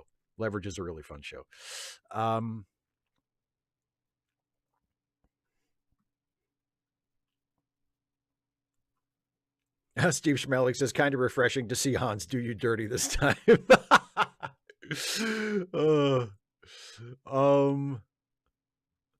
Nolan Keck says, I have had a vasectomy. Hey, vasectomy buddies. Oh, Isaiah says, yes, it was taken on Valentine's Day. Yeah, the pale blue dot photo, one of the most extraordinary photographs ever taken. Taken on Valentine's Day 1990. I didn't know that. Thank you for telling me that. Hannah Brown says, do you have any hopes or reservations for season 3 of Strange New Worlds? I'm excited because I think it's the best new Trek, but I'm worried that a season of war with the Gorn will just be a grim, dark slog. Well, I don't expect a season of war with the Gorn. Have they said that the whole season is going to be war with the Gorn? No, I'm not worried about that. I have enough faith in the show that I think even if that is the direction they're going, I feel like the people who make the show know what they're doing, and I have no reason to worry. And I know Jonathan Frakes, without talking about any details, without spoiling anything, I know Frakes has said that the episode he directs in this upcoming season is a more comedic episode. And he is, I mean, obviously he's the director, so he's biased, but he said he thinks it's a really good episode. And it sounds like, tonally, it's a much more lighthearted episode. Which is the kind of thing that Strange New Worlds has been really, really good at in the first 2 seasons. So no, I don't really have any specific reservations about season 3. I'll judge each episode on its own merits. Hopefully I'll like it. Hopefully it'll be as good as it has been previously. Stephen G. Clenard says, does Stuffy actually wear clothes? If not, why would he need to help with laundry? See, now that's a good point. Stuffy doesn't wear clothes. And I suppose if he were to help with the laundry, he would be doing it just out of the kindness of his heart, because he wants to help me, his friend, because Stuffy is a good person. Steve Chisnell says, thanks for nailing the pronunciation of my surname. You're welcome. John Burns of the Super Chat says, also, there's Leverage Redemption, the sequel series. Yes, I haven't seen any of that, but I do know that exists. So thanks for reminding me. Wolferman Hart says, I saw your review of Andor. Most of what you said supports why many people find Andor to be the best show on TV in years, yet you dislike the show. With Andor Season 2 coming out, and I believe there will be a continuation to that, and its themes on authoritarianism, might you reconsider its current relevance to today? No, because my problem with the show wasn't the themes. I thought the themes were fine. I thought the themes were great. I loved that there was a popular or at least well thought of science fiction show, and in a really popular franchise like Star Wars that was dealing with those themes. I thought that part was great. I just thought the drama, the execution of it was incredibly boring. So that's not going to change. I mean, I guess, unless I rewatch the show and I just have a completely different reaction to it than I had before, but I wouldn't expect that because it hasn't been all that long since I watched it the first time. I mean, no, I agree. The themes of it, the framing of, the foregrounding of, the struggle against the empire as the struggle against fascism, I think that's fantastic and really important. And I'm glad that the show did that. And even though I didn't think it was very good, I'm glad that the show resonated with a lot of people. I think that's great. My problems with the show had nothing to do with that. My problems with the show had to do with the fact that it was, for me, just a slog to get through. That the first season was 12 episodes. And I think if maybe it had been 4 or 5 episodes, it would have been pretty good. Or how about this? Here's a radical suggestion: a 2-hour movie. Take that story and condense it down and make a movie. I think that could have been fantastic. But no, my problems with the show were not about the fact that it was about the fight against authoritarianism. I think that part of it, the idea of that is great, but it's just an incredibly boring show. It's a 12 episode series that has 1 or 2 really good episodes and 1 or 2 really amazing scenes in other episodes that might not themselves be all that great, on the whole. And the rest of it is just really fucking boring and just watching people wait for shit to happen. And to me, that's not a good show, but I'm glad that people liked it. And I'm very happy that, it is about the things it's about. I just wish that it did it in a more dramatic and compelling way. Oh,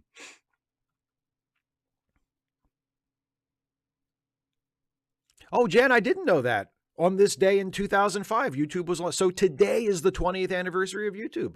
I didn't know that. That's pretty cool too. Joint Clicker says, would you like to see Cisco return in a future Star Trek show at some point? Do you think it will ever happen? No and no. I don't think it'll ever happen. And I mean, look, I always say if the story is there, then that's what's most important. If Avery Brooks did come back as Cisco, or they cast another actor to play him who was also good in the role, and it was just an amazing story about Ben Sisko coming back from the wormhole or whatever, then I would love it, right? But I don't think that's going to happen. I don't think it's going to happen at all, and I don't think if it did happen that the story would be good enough to justify it. Although, I mean, obviously I would withhold judgment until I saw it. But no, I don't think that needs to happen. I don't think it should happen. I think Deep Space Nine is over, and it's been over for a long time. And it was a great show. It's my favorite Star Trek show. I love it, but it's done. So instead of digging up old graves, let's do other stuff, right? Let's do other stuff. So no, I don't want to see Cisco. I love Cisco. I've said before, Cisco might be my favorite character in the entire franchise. I don't want to see him again. And I don't think I'm going to. So I'm lucky on that count.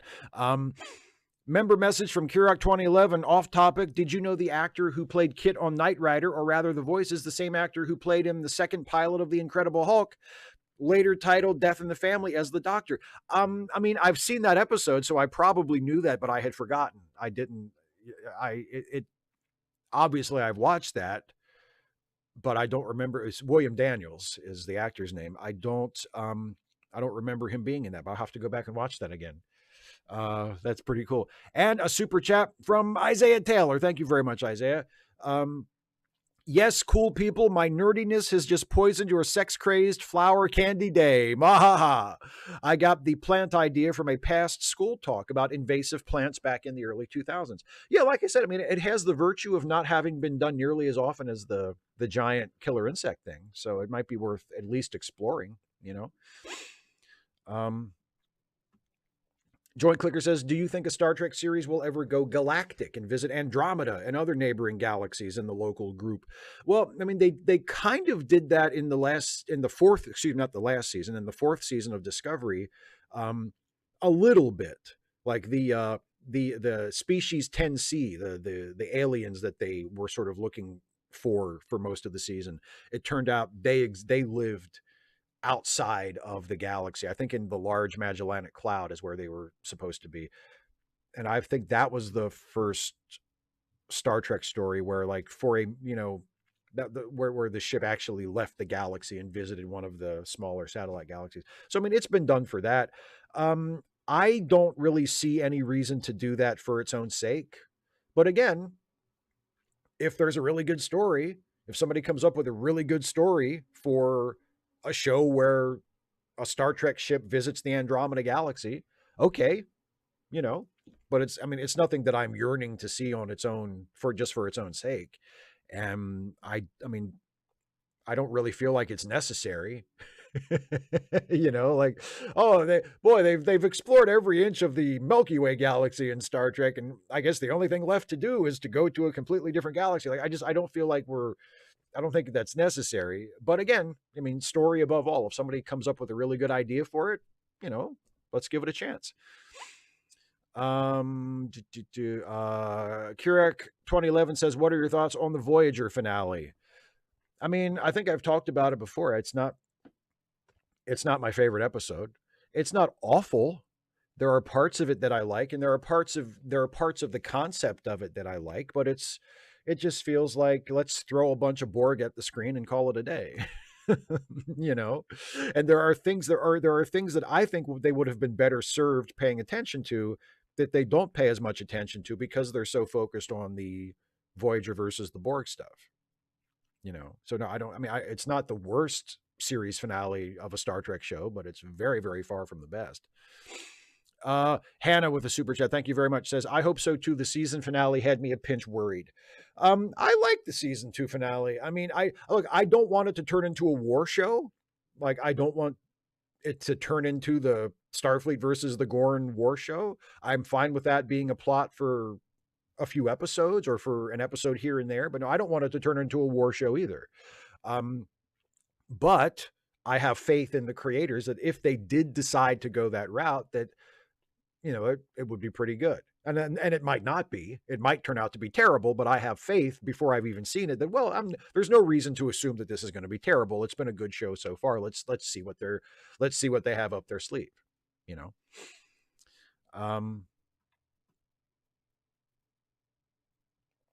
Brad Freeman says, yeah, but Section 31 was all the best parts from a 6-episode series, and look how that turned out. Well, you can't judge by that. Just because one thing was bad doesn't mean that the other thing might necessarily have been bad. Look, there is so much fucking narrative dead weight in Andor. There are so many subplots, so many entire characters that could just be completely removed. And it would not hurt the show at all. Like, I feel like it would be so, especially if you're still at the script stage. It's a little trickier once you've actually shot it and you have to edit together what you've shot. And you have very limited options as far as being able to just cut shit down and make it still comprehensible and compelling as a narrative. But if you're at the script stage and you can still be rewriting stuff, there's so much dead weight in Andor that you could just fucking remove. Just get rid of it. And then close the gaps and knit it together and have at least possibly a much better show, a much better story. If that's what they attempt. And I think the problem with Section 31 wasn't just the fact that it started as a series and then was compressed into a film. I think the problem ultimately was that they just didn't have that strong of a starting point. Like, the material they were working with wasn't all that great to begin with, whether it would have been a show or a movie. You know, I think that was the problem more than it started as a series and then they turned it into a movie.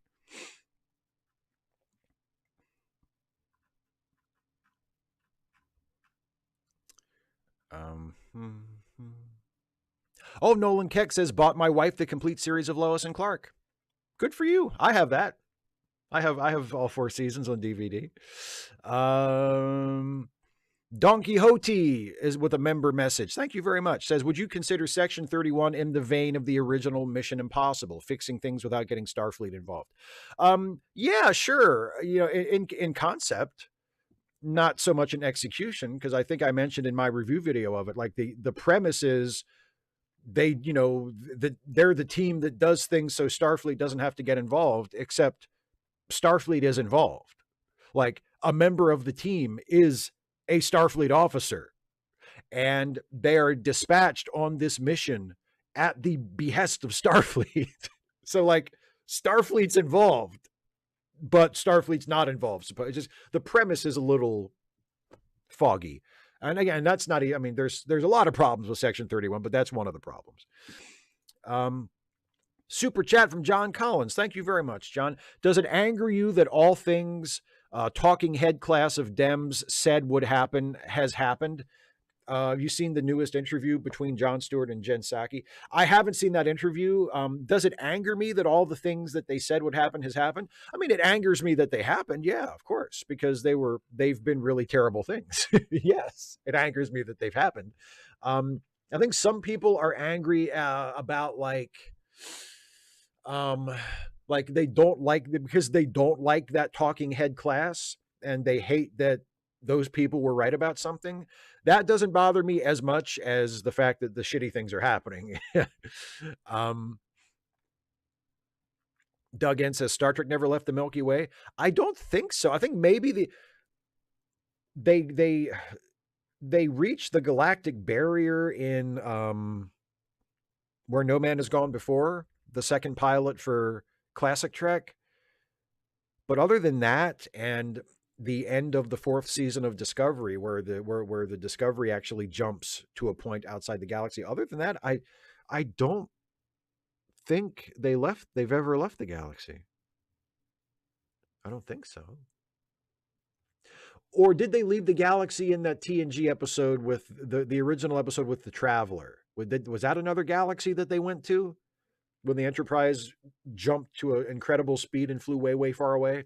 Was that another galaxy, or was that just like an unexplored section of the Milky Way? I can't remember, but that might be an example too. But generally speaking, no, they've never left the galaxy. Oh, John Stewart says, congratulations on 300K. Thank you very much. And scroll back through here and see if I can find a few of the questions or comments that I've missed.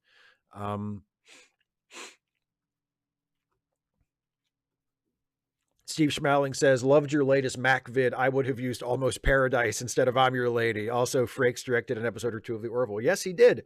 I used I'm Your Lady because that was the song that they actually use at the beginning of that commercial. But yeah, I think Almost Paradise is in that too. I could have used that as well. Yeah. Yeah. You really can't go wrong with the Time Life Ultimate Love Song collection. Harry Behemoth says, what would your reaction be to your fans shipping you with other YouTubers? I mean, I wouldn't object to it in principle. I don't really care.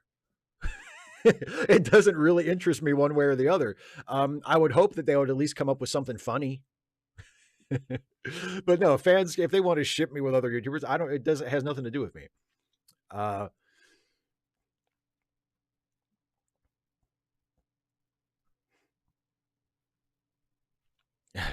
Stephen G. Clitard says, does Steve have faith of the heart? I hope not. It's the end credit song from Patch Adams. Like, how can I have faith of the heart when I know where that song comes from?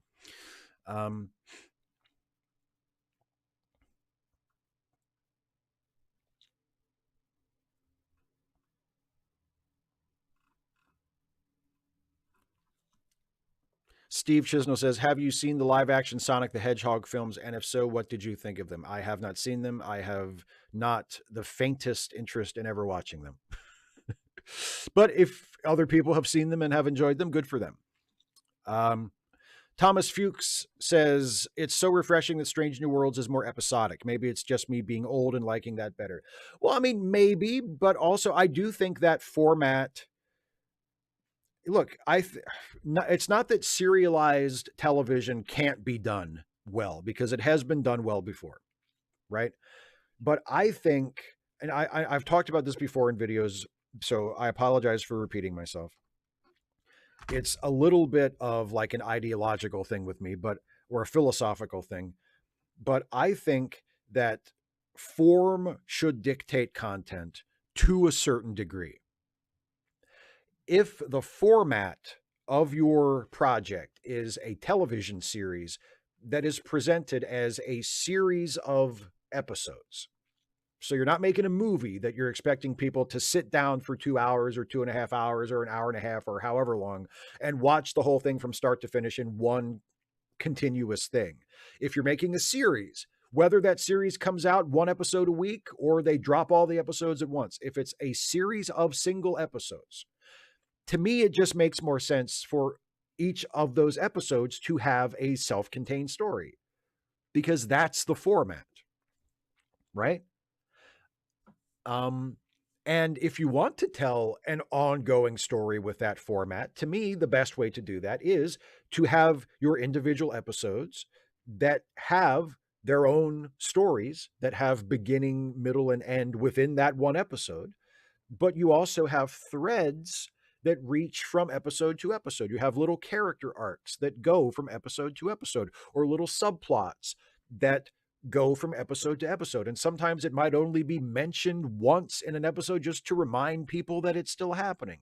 But you string it along until it's time to make it the main thing.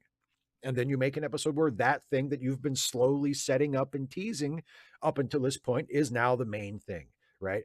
But each episode is, first and foremost, its own self-contained story. Like, that just makes more sense to me given that format. Also, when it comes to Star Trek shows, and I really realized this last year when I was writing my video about the end of Star Trek Discovery and sort of looking back at the entire series, I realized that because Discovery was written in a serialized way, so that every season was basically one story, just broken up into episodic segments. And there are only a few Discovery episodes that are really strong standalone episodes, because that was just the format of storytelling that the creators chose. Um, I feel like I only really got 5 stories with those characters. And they made what, 50 episodes? Over 50 episodes? Like they had a really, especially in today's modern streaming era, Discovery had a really nice, really respectable 5-season run. And they made a lot of episodes. And there were some characters in Discovery that I really liked. And there were things about Discovery that I really liked. And at the end of it, I felt like, even though it had been on for years, and even though it had made a lot of episodes, that I really didn't get to see all that much of it, even though I watched every episode. Because even with all those dozens of episodes, there are really only 5 stories. And that just feels like a waste to me, you know? And it's a shame. Even though I like Discovery. And for the most part, I was happy with the show, and I was a fan of the show, despite its wild fluctuations in quality, and despite the fact that they never quite got the season-long story arc right. Like, they never did that right. They always stumbled on that at some point. Some seasons were better than others, but they always fucked it up at some point. And they never seemed to quite learn their lesson from one season to another. And that was frustrating. But overall, I like Discovery, but it's a shame that I only got five stories, because they only chose to tell one story per season.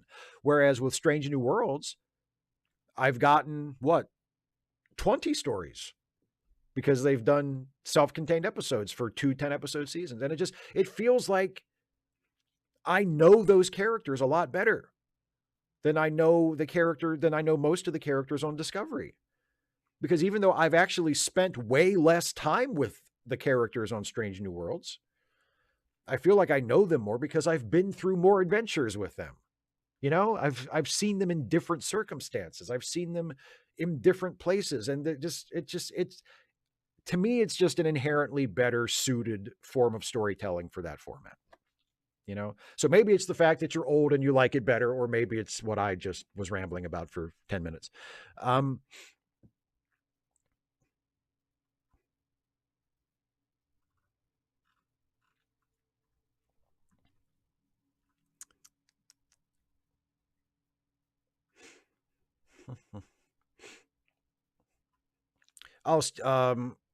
Kirak says, wait, you didn't like Patch Adams? Kirak, I think we've talked about this before. Patch Adams is one of the worst movies I've ever seen.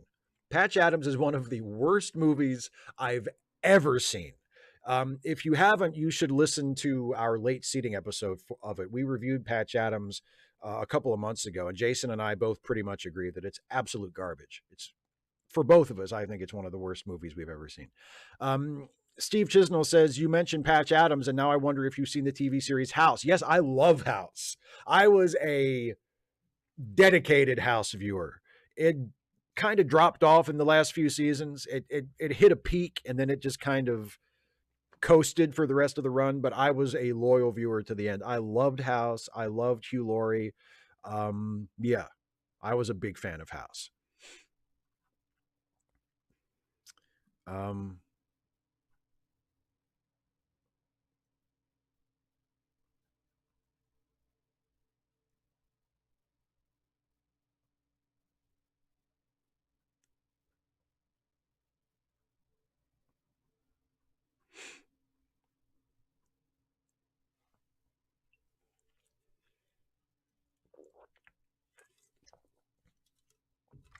David C. Drake says, there's very little I'd cut from Andor.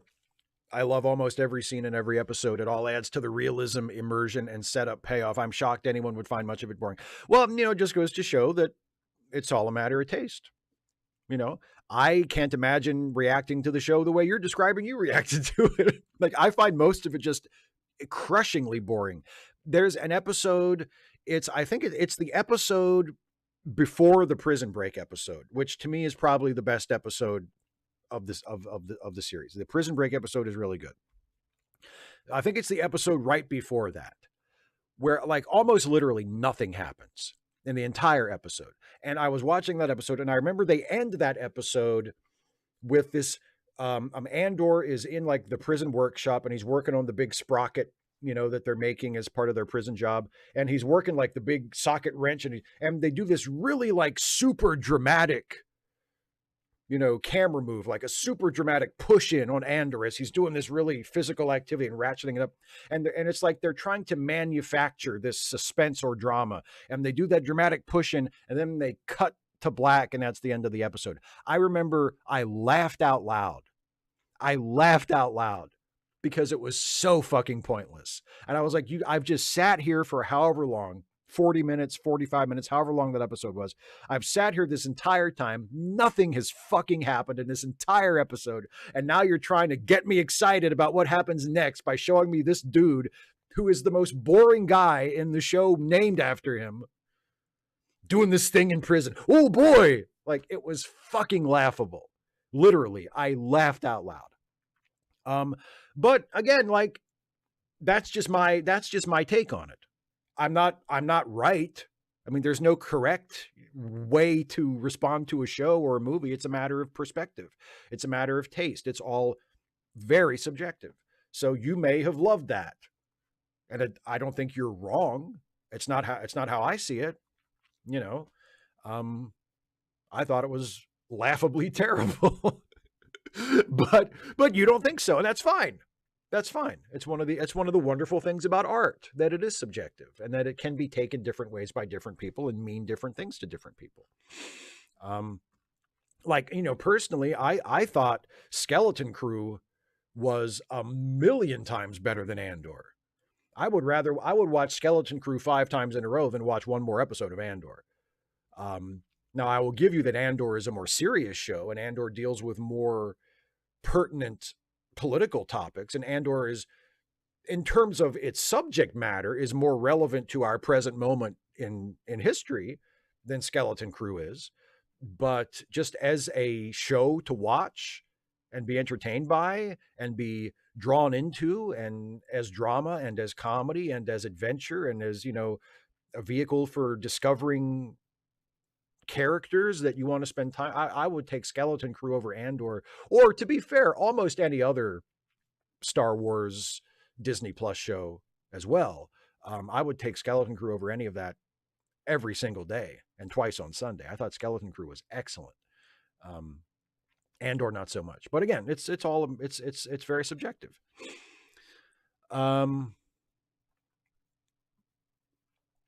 Some Random Geek says, what's your favorite Robin Williams performance? For me, it's him in Good Will Hunting. I mean, that's an obvious choice because that's what he won the Oscar for. But yeah, I might say that too. I love Good Will Hunting, and I think Robin Williams in Good Will Hunting is fantastic. And yeah, you mentioned later on his speech when he's talking to Will, and where you don't know anything, you're just a fucking kid. It's a great scene, and he's great in it, and it's effortless. I love acting where it doesn't feel like acting. It's so natural. It's so naturalistic.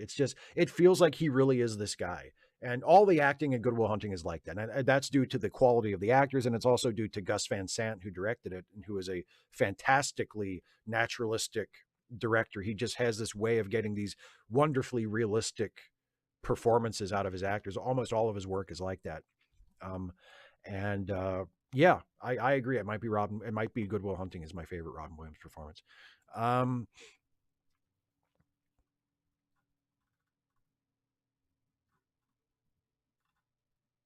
Let me see what else we got going on here.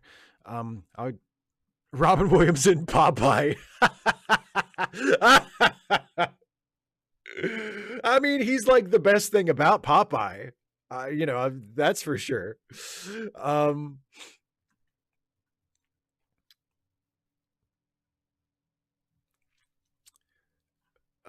Tasby 12 1 hour photo. Yes. And Insomnia as well. Yeah, those are both great movies. And Robin Williams is brilliant in both of those as well. I agree. Whereas Waldo says, I laughed out loud because it was so fucking pointless. I did that for 5 minutes straight the first time I saw a Cybertruck in person. You know what? I've never seen a Cybertruck in person, but I would hope that would be the exact same reaction that I would have. If I ever actually see a Cybertruck, then I'll fall down laughing at the utter absurdity of it.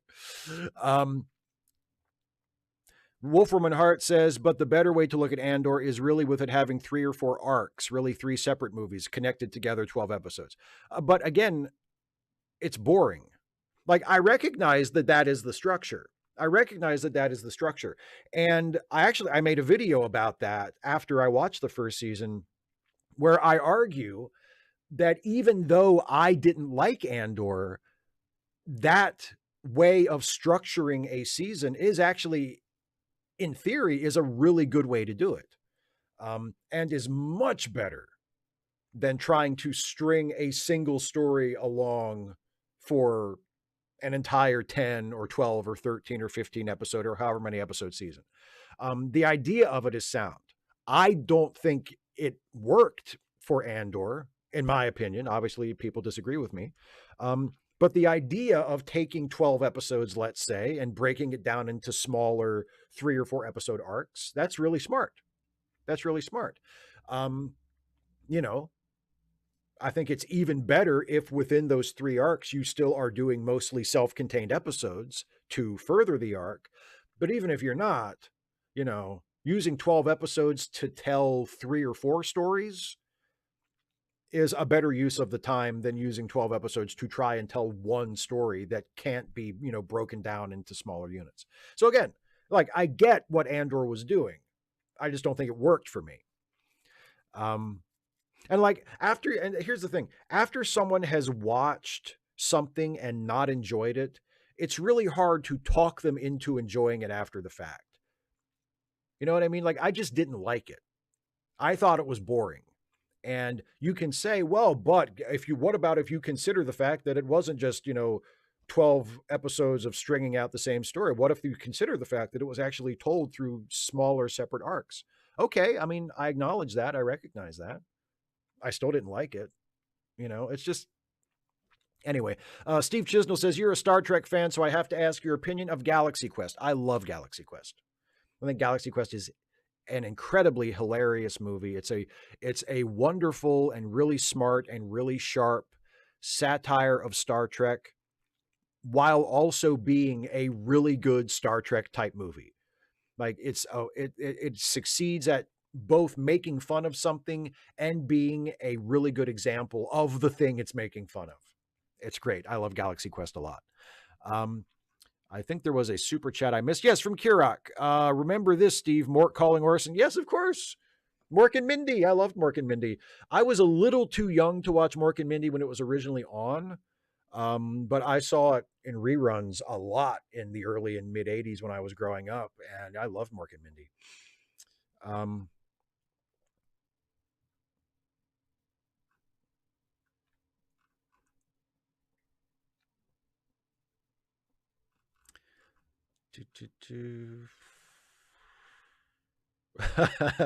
Philip Keogh, I did just watch Skeleton Crew recently. When I realized SM33 was Smee, that gave me a little. Yeah, there's so many like little in jokes about pirate stuff.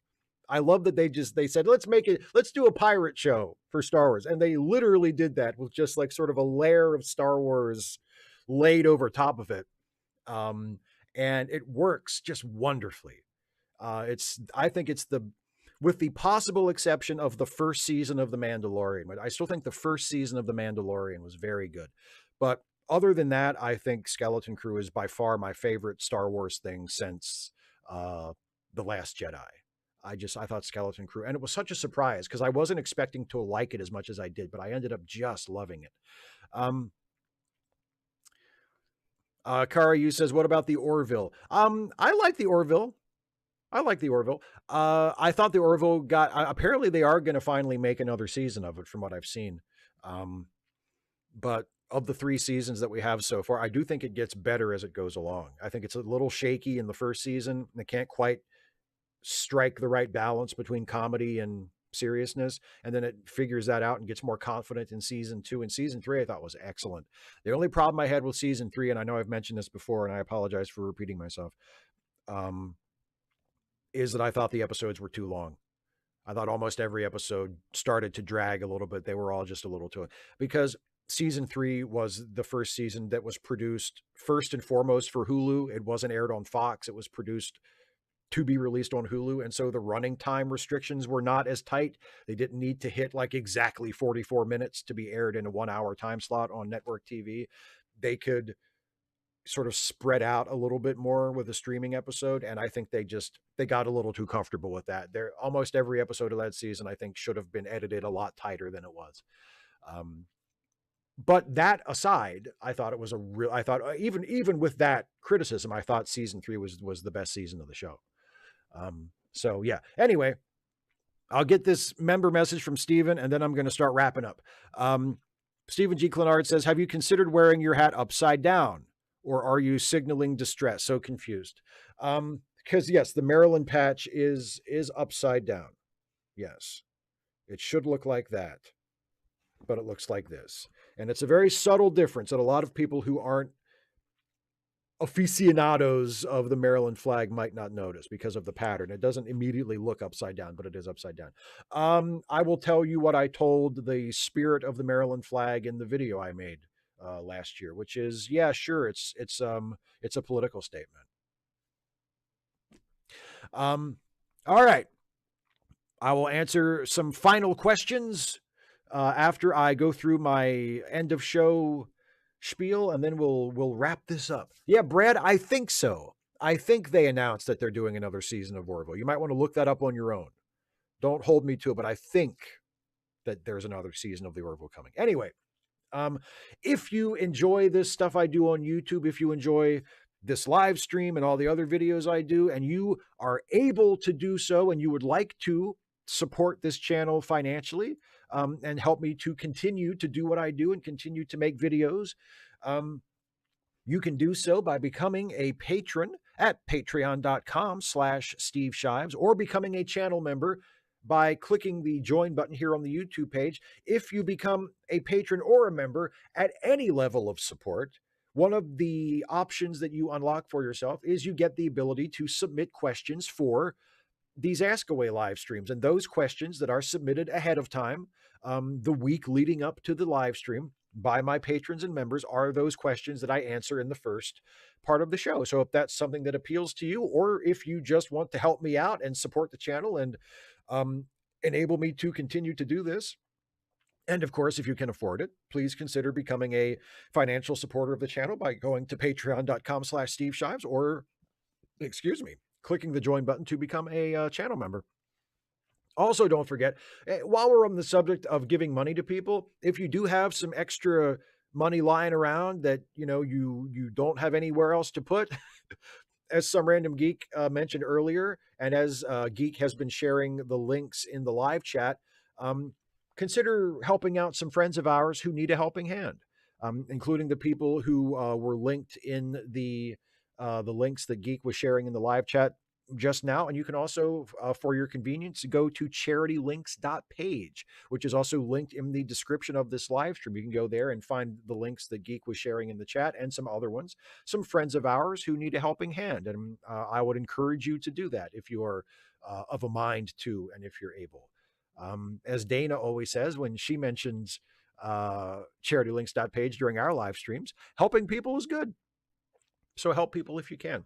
Also, if you enjoy the stuff I do here on YouTube and you would like to have more of that, but where you can't see me, and also there are other people talking, consider the Let Me Listen family of podcasts. These are podcasts that are created and produced by my very best friend in the whole world, Jason Harding. And I am a member of the cast on 2 Let Me Listen podcasts. The first is Late Seating, the movie review podcast that Jason and I do together that was mentioned earlier. We have reviewed Patch Adams. It's a terrible movie, but it's a really fun movie review, and it's a really fun episode of Late Seating. Our newest episode, our most recent episode of Late Seating, is our review of the classic Frank Capra directed farce from, it was shot in 1941, but it wasn't released until 1944, starring Cary Grant and Peter Lorre and a wonderfully talented cast. called Arsenic and Old Lace, one of my very favorite movies, one of my very favorite comedies. We review Arsenic and Old Lace in the newest episode of Late Seating. And I'm also a cast member on the Ensign's Log, which is the Star Trek themed comedy podcast that I am on alongside with Jason and Dana. And our newest cast member just this season, Ananda, who has been absolutely wonderful and has really injected a terrific energy into the show. I think our show is better than it's ever been.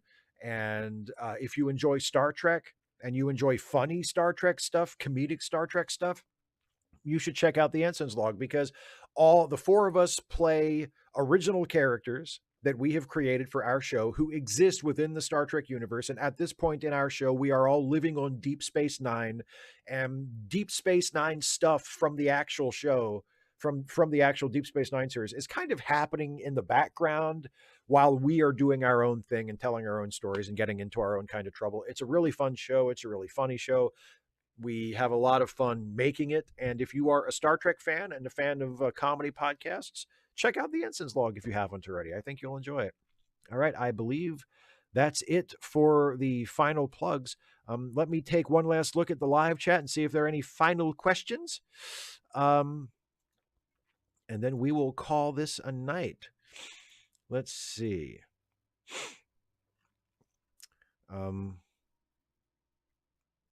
Oh, Geek, you mean Arsenic and Old Lace? One of your favorite movies? Well, good for you. Yeah, I love that movie. It's almost a perfect movie. Like, yeah. Kiki Law says, I just moved across the Mason-Dixon line to Waynesboro. Well, that's right near where I'm at. That's only a stone's throw away. Wolferman Hart says Maryland's flag was listed as S tier by CPG grade. Well, that is correct. That is correct. That is the objectively correct opinion to have about the Maryland flag, because it is the best flag, not just the best state flag, the best flag. Nolan Keck says, will Maryland ever annex Delaware? It will if I have anything to do with it. If it's the last thing I do on this earth, I will reclaim the land of Delaware for my home state of Maryland. This I vow. Me No Other says, Strange New World seems like the Orville. Pike is like the Orville captain. Number one is like Kelly. They even have a wisecracking helm, and La'an is the female security. Maybe. I don't know if Pike is really an Ed type. Nor do I think number one is a Kelly type. I mean, they the genders match, but I think the characters are not. I think there are some similarities between number one and Kelly. There are more similarities between number one and Kelly than there are between Pike and Ed. But no, but it's an interesting comparison.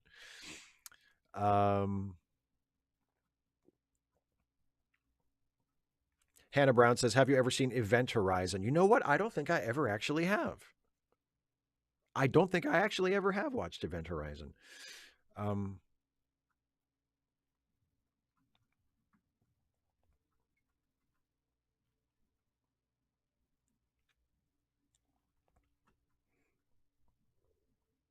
Oh, thank you, Nishiki Taki. Says Ensign's Log has gotten really good. The new actors and characters have added a lot. Yeah. It's I mean, I've always enjoyed doing the show. I've always thought it was a good show, but yeah, it's been really good.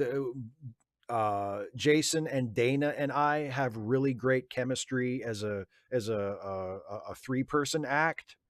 And Ananda has been able to just come in and fit in perfectly, like seamlessly. Like there has been no period of adjustment. Like when you have a three-person show and then you add a fourth person, you might think it will be a little awkward at first. I don't really think it has been. I mean, the four of us have just gelled so beautifully since she became a regular cast member. Yeah, it's really nice. It's really nice. Isaiah Taylor says, careful, Steve. Audrey Plaza is from Delaware. Well, she could be from Maryland.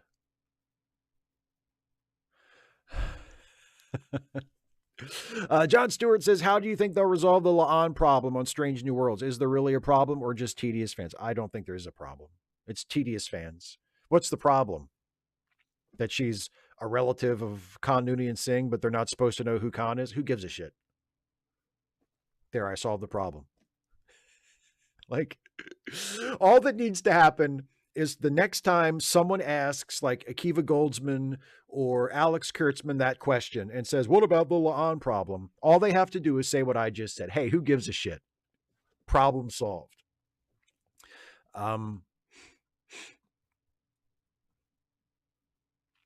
Daryl says, people ask the same question about Michigan. Should the Upper Peninsula be its own state?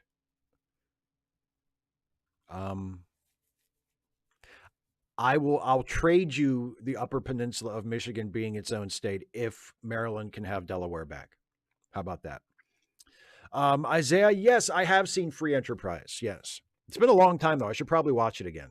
But it's been a long time since I remember thinking it was kind of funny. It was cute.